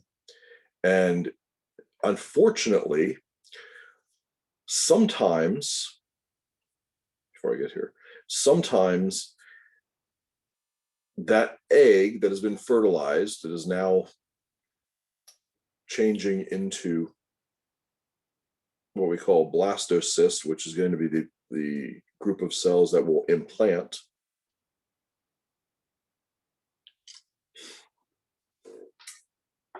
Sometimes it will find a spot in a blood supply inside the fallopian tube and implant there. This is referred to as an ectopic pregnancy. Although an ectopic pregnancy, by definition, means that implantation has occurred in some place other than in the intrauterine cavity, the most common place for it to occur is in the fallopian tube. And once that happens, it's really difficult to fix. I say really difficult because a few years ago I would have said impossible or nearly impossible. But they have actually been able to manipulate some of these early blastocysts out of the fallopian tube and reimplant them in the uterus. But that is very, very complicated and not a high success rate. The fallopian tube is not designed for baby growth. It's not going to have the same amount of blood supply. So it's not going to be able to grow into a full baby. So why does that happen? Well, there may be some defect somewhere along the line that can cause that to occur. If there is a defect and that occurs, that increases the likelihood of it happening again. In fact, anytime it occurs, it increases the likelihood of a fallopian tubal pregnancy to occur again. That defect might have been the result of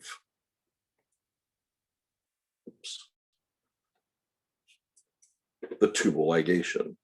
So our uterus here, it's sort of a uterus, there we go. And we have a fallopian tube that's going to come this way. Not drawn to scale, over here. So if she has had a tubal ligation, what that means is that part of that tube has been removed and the ends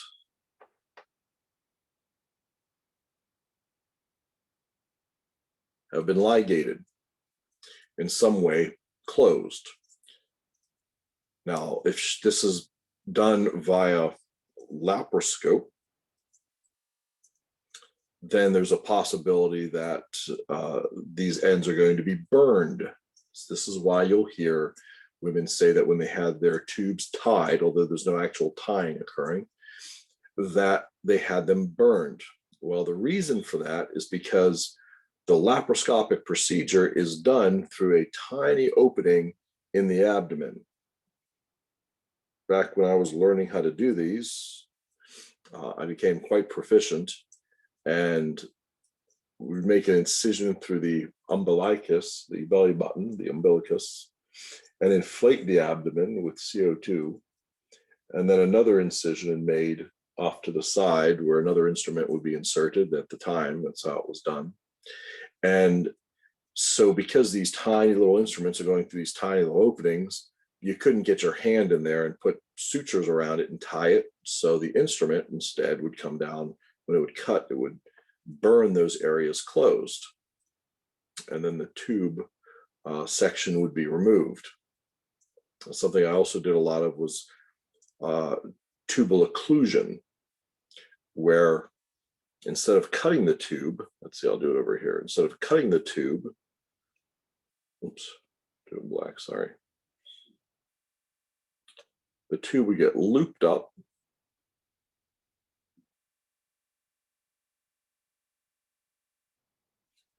And then a plastic ring placed around it this way. Now, the benefit of doing the tubal occlusion is that it was less expensive,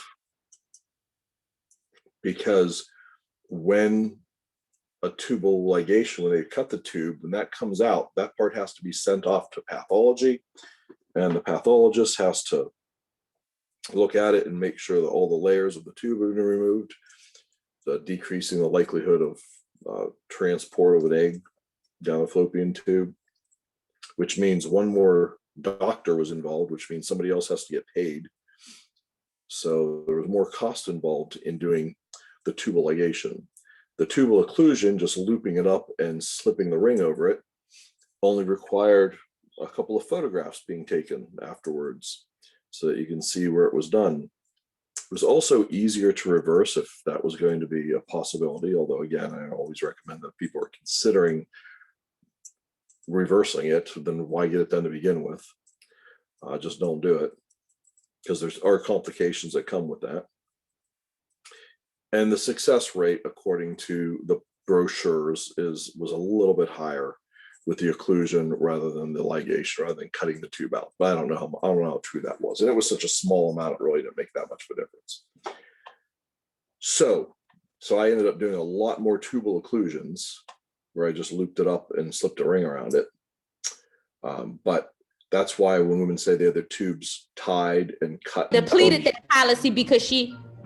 Oh, that's awfully loud. There you go. So the reason why women would say they have their tubes cut and burnt is because through a laparoscopic procedure, it's just easier to burn them close.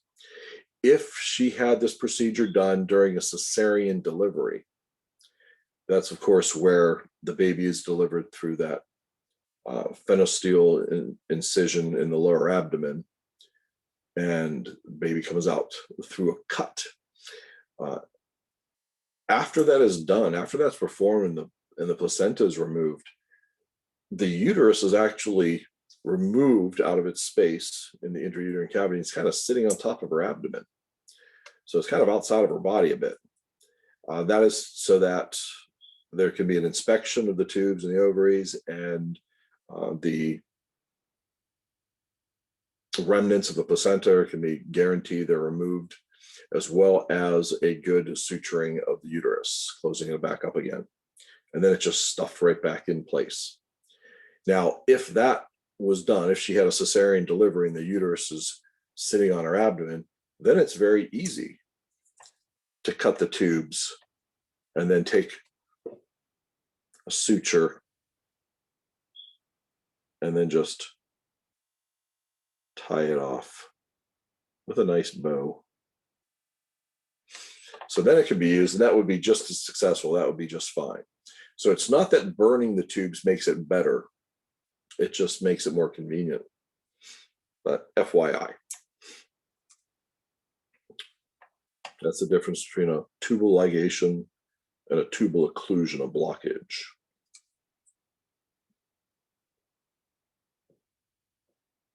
Now, of course, there's just an app on your phone that can do this. Not really. I'm just seeing if you're paying attention. Okay, I'll take that as a no.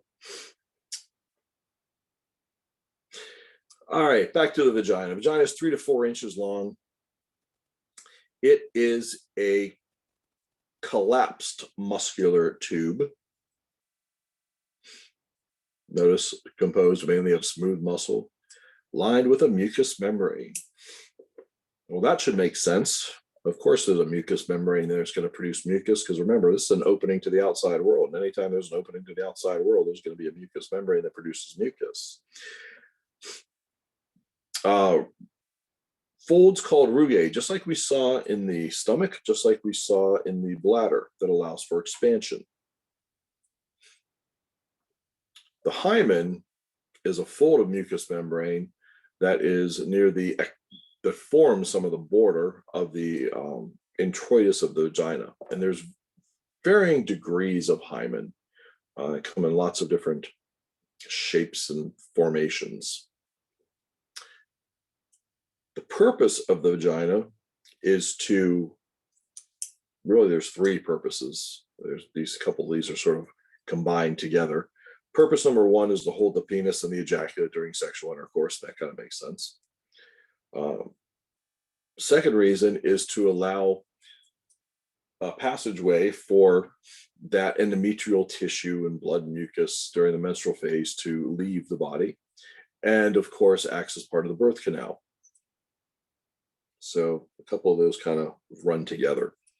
Now, there is a natural formation of bacteria that's in the vagina that's kind of supposed to be there. And again, when people talk about good bacteria and bad bacteria, I don't necessarily like to use the term good or bad, but there are these bacteria that are there and are supposed to be there. And the reason they are there is because, well, first of all, the vagina creates this environment for them to be there. But the purpose is because if other things try to make their way in or try to be a part of that environment, the other bacteria will just sort of crowd them out, saying, hey, we were here first, you can't be here. And that helps to decrease the growth of other things. For instance, there is, I think we talked about Candida albicans before. This is a fungus, of course, in this case, a yeast, that exists probably in small amounts most of the time. And it does not overgrow unless there is something that has disrupted the normal flora of the environment and allows for the overgrowth of this, causing candidiasis, or a yeast infection. So if a woman has, let's say, a sinus infection, and goes to the doctor, and the doctor prescribes her an antibiotic, because the sinus infection is a bacterial in nature. And she takes the antibiotic to get rid of the bacteria that's causing this infection. It's also going to disrupt bacteria in other parts of her body as well. It's going to disrupt bacteria in places like the vagina, bacteria that is supposed to be there. And the problem is, if it disrupts that bacteria, then that could allow for that Candida albicans to start to overgrow, creating the yeast infection. This is why when some of these antibiotics are given, they will say it increases the likelihood of a yeast infection. There's nothing in that antibiotic that brings that Candida albicans in with it. It was already there. It was just being controlled by the growth of normal bacteria. And that antibiotic disrupts that growth of normal bacteria, and it allows for the Candida to sort of overgrow and take over a bit.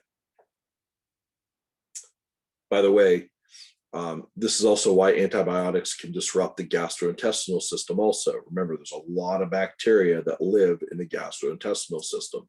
In about 2 square inches of intestines, you'll find more bacteria than there are people on the planet. So there's a lot of bacteria in the gastrointestinal system. And if a person takes an antibiotic, well, that could disrupt that environment as well, which is why people tend to get things like diarrhea as a result of taking an antibiotic.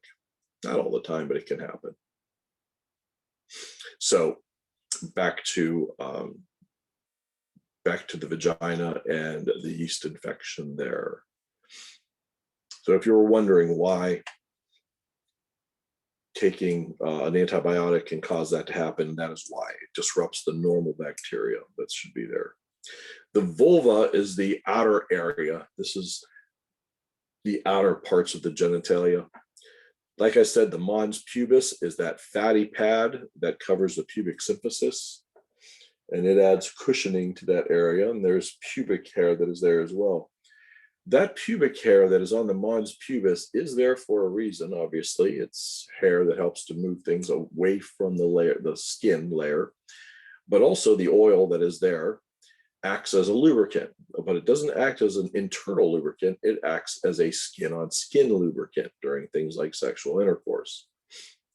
The labia majora are the large outer lip-shaped structures that are typically covered with pubic hair. The labia minora are the thinner inner lip-shaped structures that do not have pubic hair, and they come up and meet right at that prepuce, that foreskin that covers the clitoris.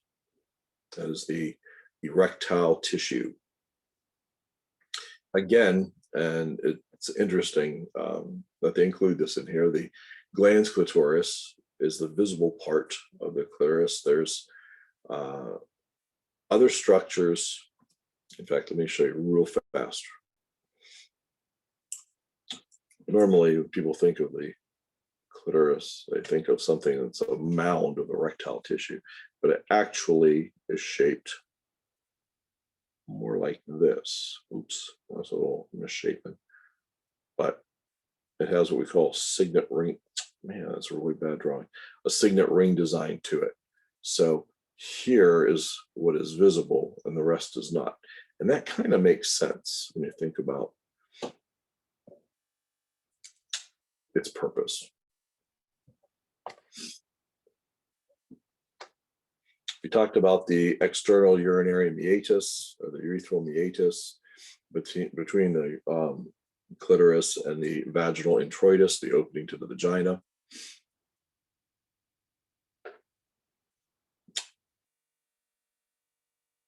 The Bartholin glands are part of those BUS glands I talked about earlier, Bartholin's, urethral, and Skene's glands. And the Bartholin glands are on either side of the introitus of the vagina. And these can sometimes create little problems like cysts that need to be removed.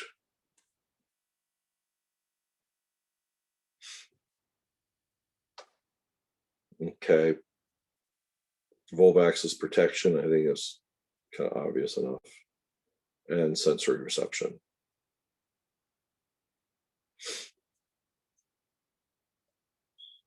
A couple of good terminologies here, a couple of good terms here for terminology. Menses is what she would call her period. It's the menses or menses. Menarche, M-E-N-A-R-C-H-E, that is her very first period. And you might wonder why, if you're 28 or 35 or 47 years old, why the doctor would even ask about menarche. Why would he ask about the first period then? Well, the earlier the menarche and the later the menopause, the higher the risk of things like breast cancer. Now, just because someone had an early menarche doesn't mean they're at higher risk. Just because someone has a later menopause doesn't mean that they're at higher risk. But if you put those two things together, meaning the longer the time period in between her first period and her last period in her life, the greater the chance of, the greater the risk of breast cancer. Well, there's lots of things that also can influence that as well. Menstruation, that's what she sees as those changes in the endometrium. All right, we talked about that. So about 5 of those cells go through that process. And then ovulation is the release of the mature egg. Well, it was really raining. The endometrium or the menstrual cycle are divided into these phases. The first phase, we say it's the first phase because it starts with day 1. Day 1 is the first day of her last menstrual period. You often see that just as abbreviated as LMP. And like I said, about days approximately 1 through 6. Again, these are approximate times. Days 7 through 13 is what we call the proliferative phase.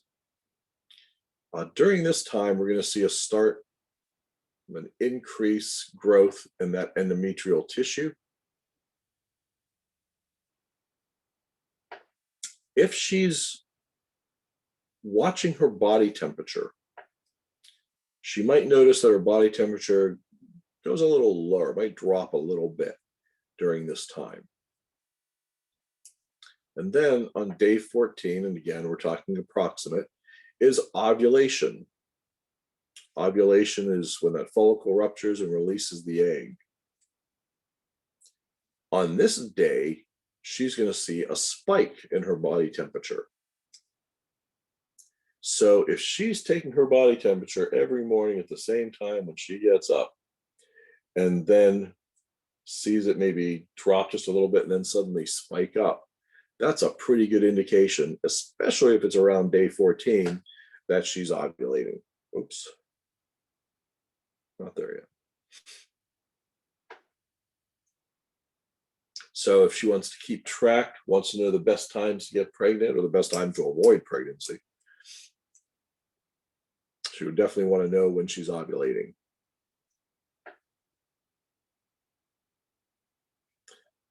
Then the secretory phase, oh, they did leave out the 5th. There's an important one there. The secretory phase is where the endometrial tissue is really growing. It's getting thicker and thicker because it's expecting a fertilized egg to come down and implant. That happens from days about 15 to 26. Then days 27 and 28, they didn't include it here. They include it as part of the luteal and secretory phase, but it's definitely separate. And that's the ischemic phase, occurring on approximately day 27 or 28. Cut off the blood supply.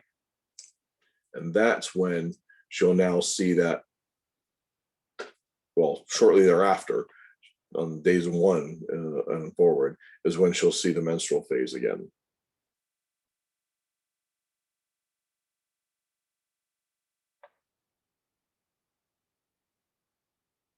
That is appears to be a rupturing follicle releasing the egg.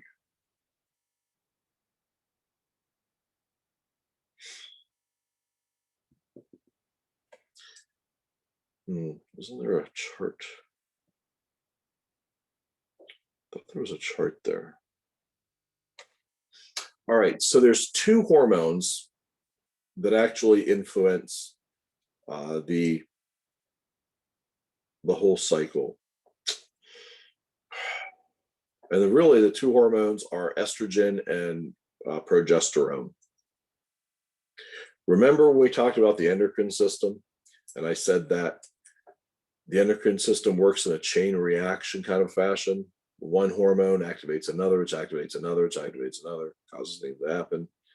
So the changes that happen are the result of estrogen and progesterone.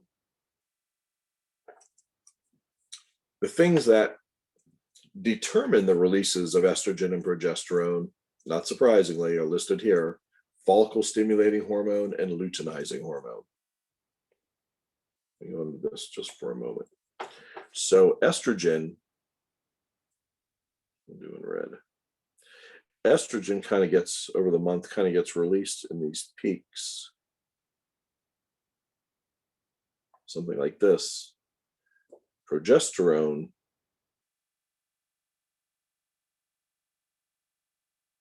gets released like this.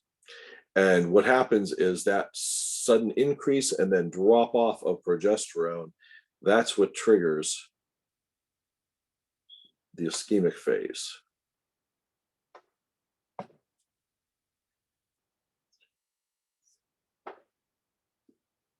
When she's pregnant, the estrogen is released at a steady state from the placenta. Well, first it's the HCG that mimics this, and then it's the estrogen from the placenta. And by releasing that estrogen at that steady state, it stops the release of progesterone, therefore stops the ischemic phase, therefore stops the entire cycle, including menstrual phase after that. So that's why I say these are the two that really run the menstrual cycle, estrogen and progesterone. If a young girl is 16 years old and has yet to have her first period, her menarche, one of the things the doctors will do is they will give her what's called a progesterone challenge. So she gets a sudden dose of progesterone. And then that dose of progesterone suddenly leaves. And that could be enough to trigger the first ischemic phase, which would be enough to trigger the first period, the menarche.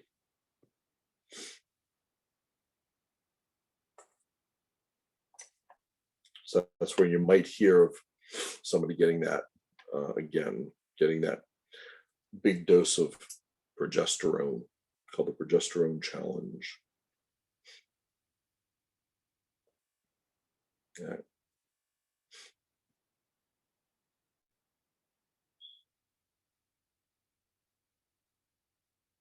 This is showing the effects of FSH and LH. LH does also stimulate the ovulation, which is kind of a good thing to remember, but kind of want you to think of what is happening during that menstrual cycle with estrogen and progesterone.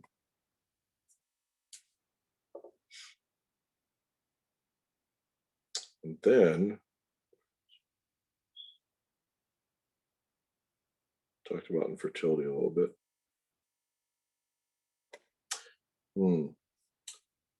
The new age of menarche, the new average is actually closer to 10. It used to say it was 12, but now it's actually closer to 10. I'm not sure why. I know people think that it's the result of hormones in foods, but no, that's not it. People even think that it's hormones that are in water because there's a lot of extra hormones as a result of extra hormonal use that ends up in the water supply, but that's unlikely. It's probably more likely the result of obesity, because we see it more commonly in younger obese women, young girls, I should say, not women yet, when that occurs. But the jury's out on this one yet. Why the new average age of menarche is lowered, oops, don't really know. Okay, the breasts. Not surprisingly, they are located on the chest over the pectoral muscles. They have the milk-producing glands.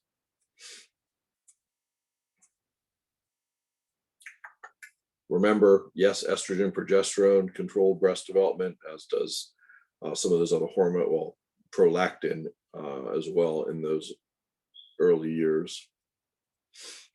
And it is basically fat tissue. It is mostly fat tissue. And there are these lactiferous lobules, where are they here? And lactiferous tubules that create the milk.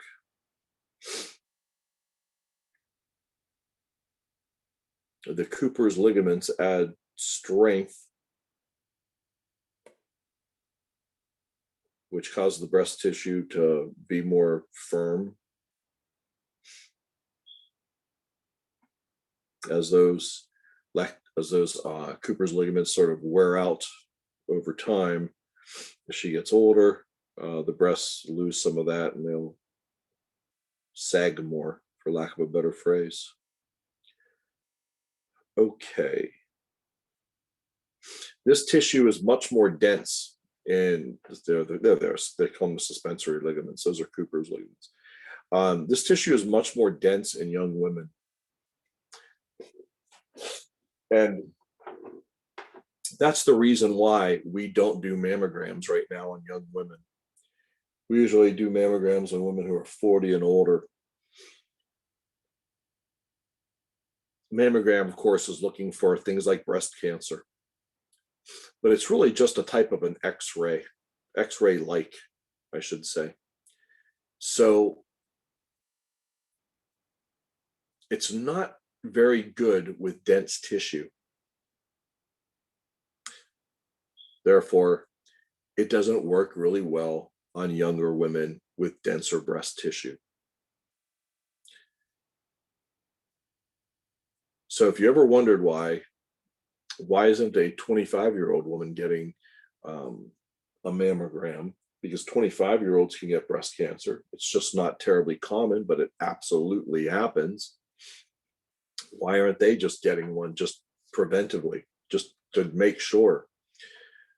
Because the tissue is too dense. In the future, when we have inexpensive means, because that's the thing about a mammogram, they're cheap as compared to like an MRI. When we have the technology and the cost comes down considerably, there will be a time where 25-year-old woman can get a breast exam looking for any sort of cancerous tissue. But the technology we have right now that is cheap, the mammogram, doesn't allow for good visualization of any abnormalities because of the density of the tissue. So I bring that up because every one of you at some point in time will know of someone who was 18 years old or 20 years old or 25 years old and was diagnosed with breast cancer. And you might think, well, couldn't they have caught it earlier if she had a mammogram? Yeah, if the mammogram worked really well. So we're just not at that point yet. In a few years, we will be. The technology will catch up, and that'll be a good thing. There are different types of breast cancer, different types of breast cancer.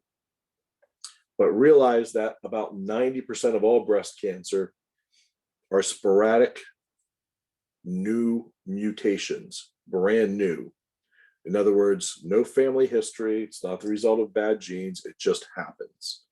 And that's true if a person lives long enough. If they live long enough, there'll be changes that occur. So that every woman would be diagnosed with breast cancer if she lives to be 317 years old. By that time, somewhere along the line, probably yes.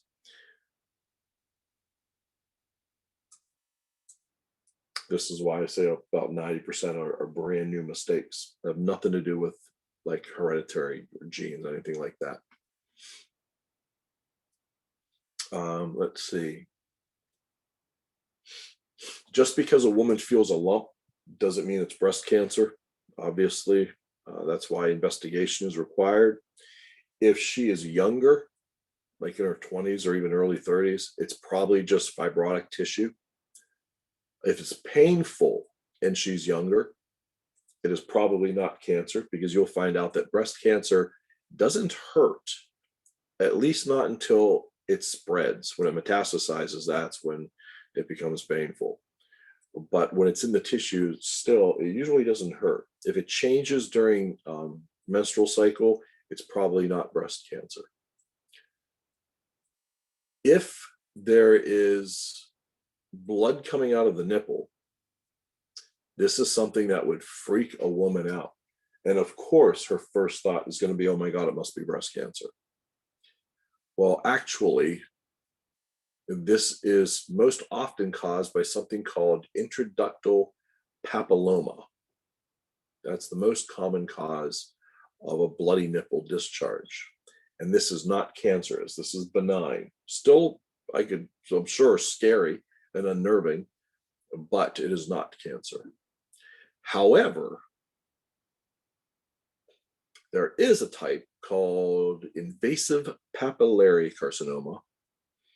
That is the second most common cause of bloody nipple discharge, and it, in fact, is malignant.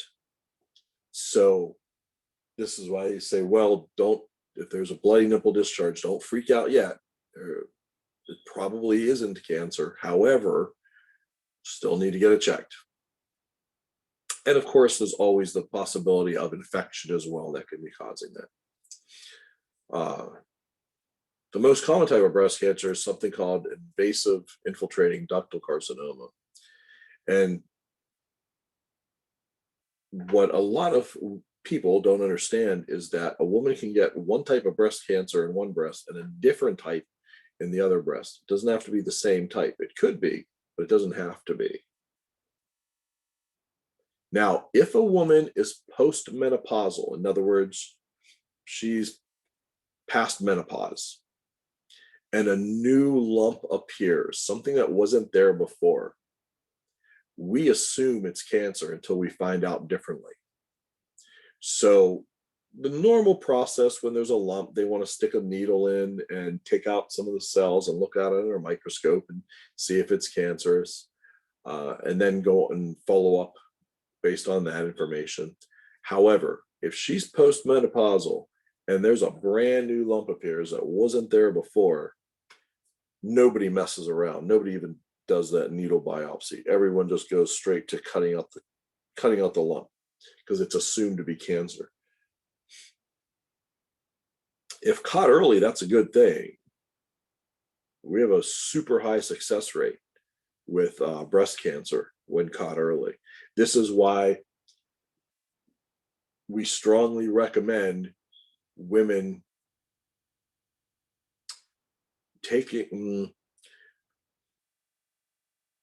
going to see their physician on a regular basis. And I know that people will say, well, aren't you supposed to do self-breast exams? Yes. However,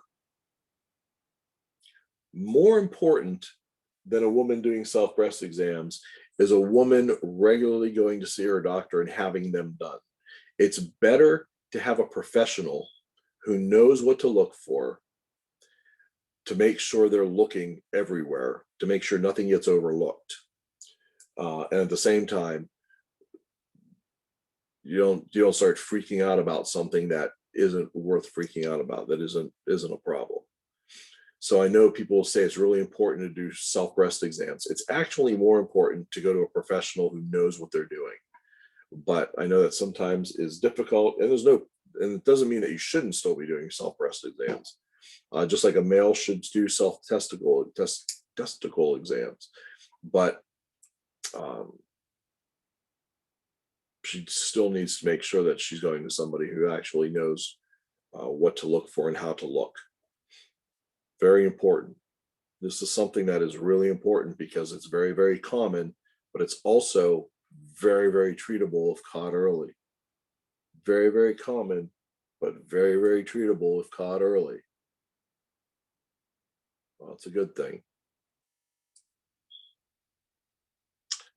Okay, I'm not going to talk too much more about the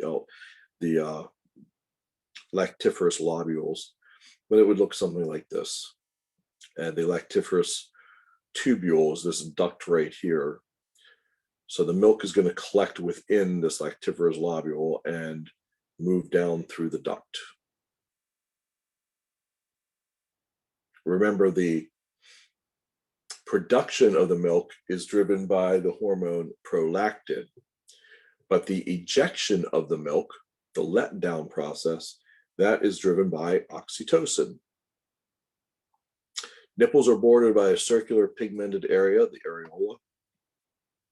You can see that there. And you'll find some sebaceous glands, some oil glands there that help to lubricate, to decrease the chance of too much chafing to occur especially during breastfeeding. Lactation. Now, the first milk that's produced is called colostrum. So when she delivers that baby, the first milk is colostrum. That's sort of that thicker yellowish fluid. That is really good, has a lot of immunoglobulins, especially immunoglobulin A is found in that. So it's a good way to pass on some of that immunity to the baby. So that's a good thing.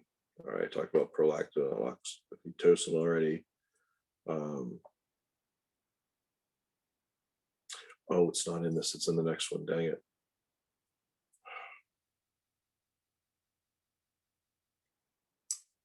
Oh, and this is also an important part. Nursing appears to enhance emotional bond between mother and child, definitely. So there's a couple of good things that come from breastfeeding. Obviously, it's a good source of the nutrients the baby needs. It's a good source of immunoglobulin A, and it also helps to create that bond. But it isn't necessary. What I was taught way back in the day is if mom is not comfortable with it, then she can just use another form.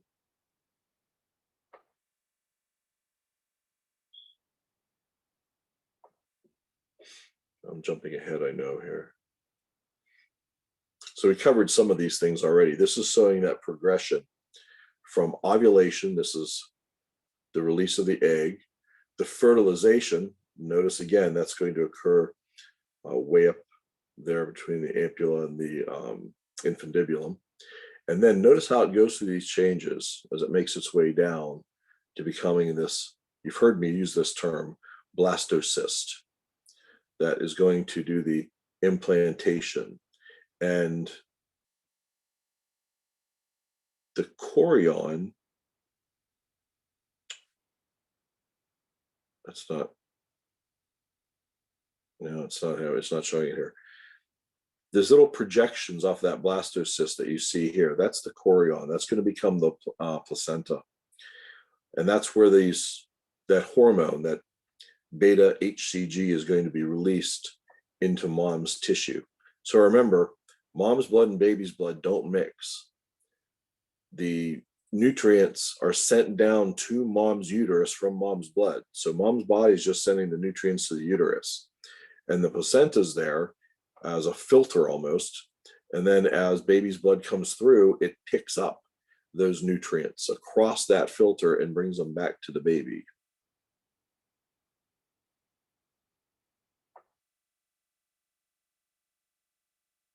Prenatal period starts with conception until a baby is born.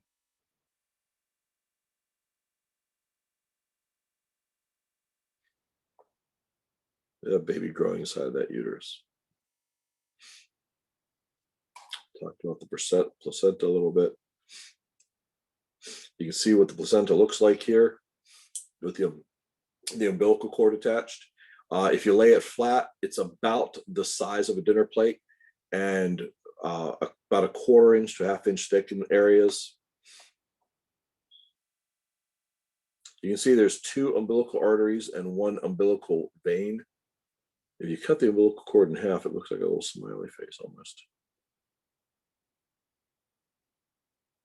I think this is demonstrating the, okay, yeah, there it is. The HCG is created first, and then that estrogen especially, which is going to keep everything nice and calm. That's really the one that does the trick of stopping that cycle. So the gestation period, yeah, about 40 weeks, give or take. Now they used to say 38 to 42 weeks is an average length of pregnancy, although now that number has changed. The ACOG changed that number, I think, in the past couple of years to 37 to 42 weeks. Embryo is the early stages. After 8 weeks, we call it a fetus. And look how much that baby grows over these time frames. That first trimester, every organ system is developing and started to develop, but there's still a very, very, very small baby in there. And I want to see the picture. Sorry, I know I'm speeding through this right now. Dang it. Stages of labor.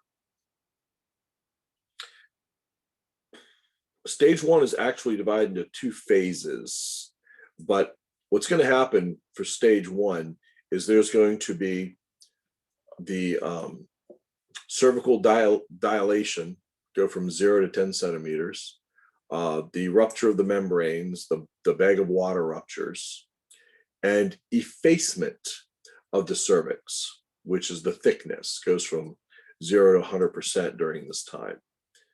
So the cervix is actually like stretching, which is why the cervical os is dilating and the effacement is occurring. So it's actually elongating. So first stage is typically like 0 to 4 centimeters dilated. On the second phase is 5 to 10 centimeters, and 0 to 50% effaced, and then 50 to 100%. The only real importance about that is that nobody's going to give Pitocin before 4 centimeters. We always wait till the second phase of the first stage. We have to wait till we get past that first phase of stage 1 before we give Pitocin if things slow down.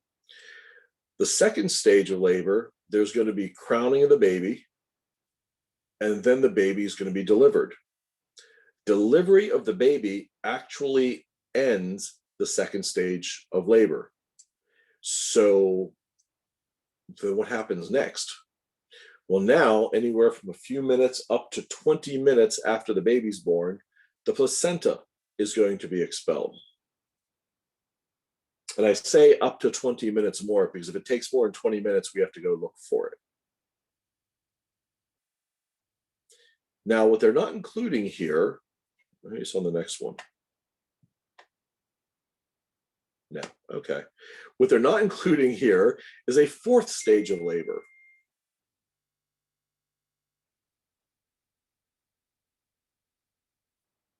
Sorry. And a 4th stage of labor used to only be included if there were complications, like postpartum hemorrhage, for instance. However, now all the textbooks are including a 4th stage of labor called maternal stabilization, which goes from 24 to 48 hours after delivery. which I guess is just saying, make sure there's not a postpartum hemorrhage or anything like that. So there is actually 4 stages now. So they didn't include that in this book. It needs updated maybe a little bit. So look how this baby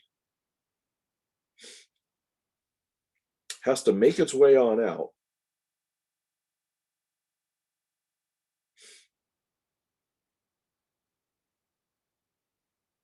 It actually goes through several different steps. The first step is what we call engagement. This is what people will say the baby is dropped. You may have heard that saying before, or lightning. That's technically called engagement. And that's followed by descent, flexion, internal rotation, extension, external rotation, and expulsion. And the baby is making these movements as it's moving through the birth canal. However, the baby isn't personally making the movements. The uterus, as it's squeezing the baby out, the baby changes its orientation. So when the baby comes out, occiput anterior, like this here, a vertex presentation, top of the head first, looking down. That's typical. That's what you'd expect. As soon as the head comes out, you'll see this external rotation occur, where the baby's head will turn to the baby's right. So it'll be going in a clockwise direction. And then you'll see the baby's right shoulder continue to turn that way as the baby is being squeezed out.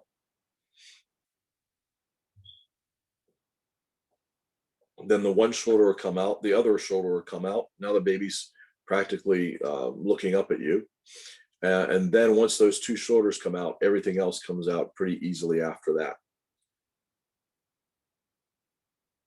Then we want to clean out the mouth, the nose, and cut the cord. Easy peasy. Now you'll notice, you can kind of see in this picture, like the way her legs are bent. If her legs were brought back towards her head a little bit more, it tends to straighten out that birth canal a little bit more. And you may have experienced this in your delivery. It's called the McRoberts maneuver, where one person will grab one leg, another person will grab the other leg. They'll sort of pull them backwards a little bit. That helps to straighten out the birth canal, decreasing the likelihood the baby's going to get stuck.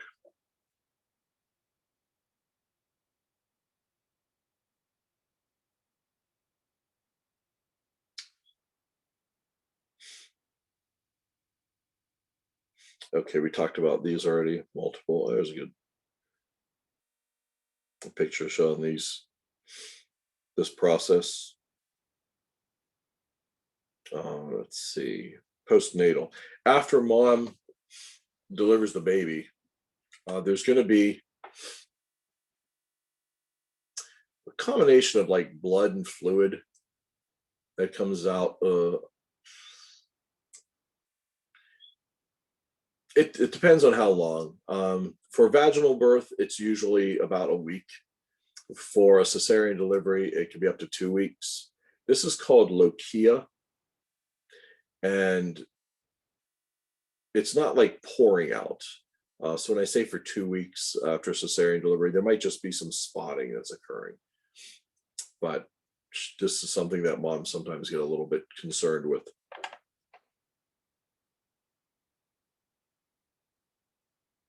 What else do I want to talk about? When the baby comes out, their head, their hands, their feet, often this bluish color we call acrocyanosis, meaning the extremities have a bluish color to them. And somebody is going to take some measurements. They're going to measure the baby's heart rate.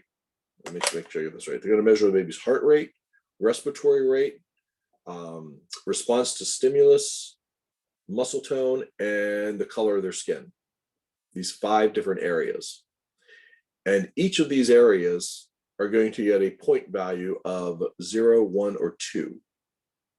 So a perfect score would be 10 because there's 5 different areas. That they all got a perfect score of 2, then they'd score overall 10. And of course, numbers could be much lower than that. This is what's referred to as the APGAR score. This was developed by an anesthesiologist. Her name was APGAR. I don't remember her first name, but her last name was APGAR. And this is taken typically at 1 minute after birth, and then again at 5 minutes after birth. And it's done to judge the progression of the baby. So if the first APGAR score was like a 6, then what we'd want to see is the next APGAR score be an 8 or a 9. In other words, you want to see that improvement. If the first APGAR score was a 6 and the second APGAR score was a 5 or just a 6 again, then there's a little more concern that needs investigation. Doesn't necessarily mean we know exactly what the problem is, but it just says we're not seeing that progression to better heart rate, respiratory rate, response to stimulus, skin color, and muscle tone. Remember, if her uterus is doing those contractions and she's past 4 centimeters dilated and she has the contractions are regular, but they're slowing down or they're just not strong enough, we want to speed it up. Pitocin. Remember that? Talk about pitocin, oxytocin. Okay. I tried to squeeze as much in there as I could.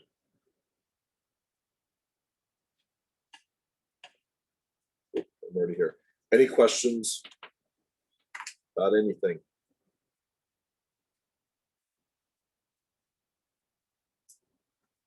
Do you know what PAP stands for in Pap smear? No, enlighten us. I will. A Greek doctor by the name of George Papanikolaou created this type of cell recovery system. So it's just an abbreviation of his last name, Papanikolaou. They could have called it a George smear if that would have sounded weird. And nobody's going to write or say Papanikolaou. So they just called it the Pap smear. Just named after him, but it's an abbreviation of his name. Fun fact. Another fun fact that you're not going to like so much, I'm afraid. It's time for that quiz. It's 2 o'clock.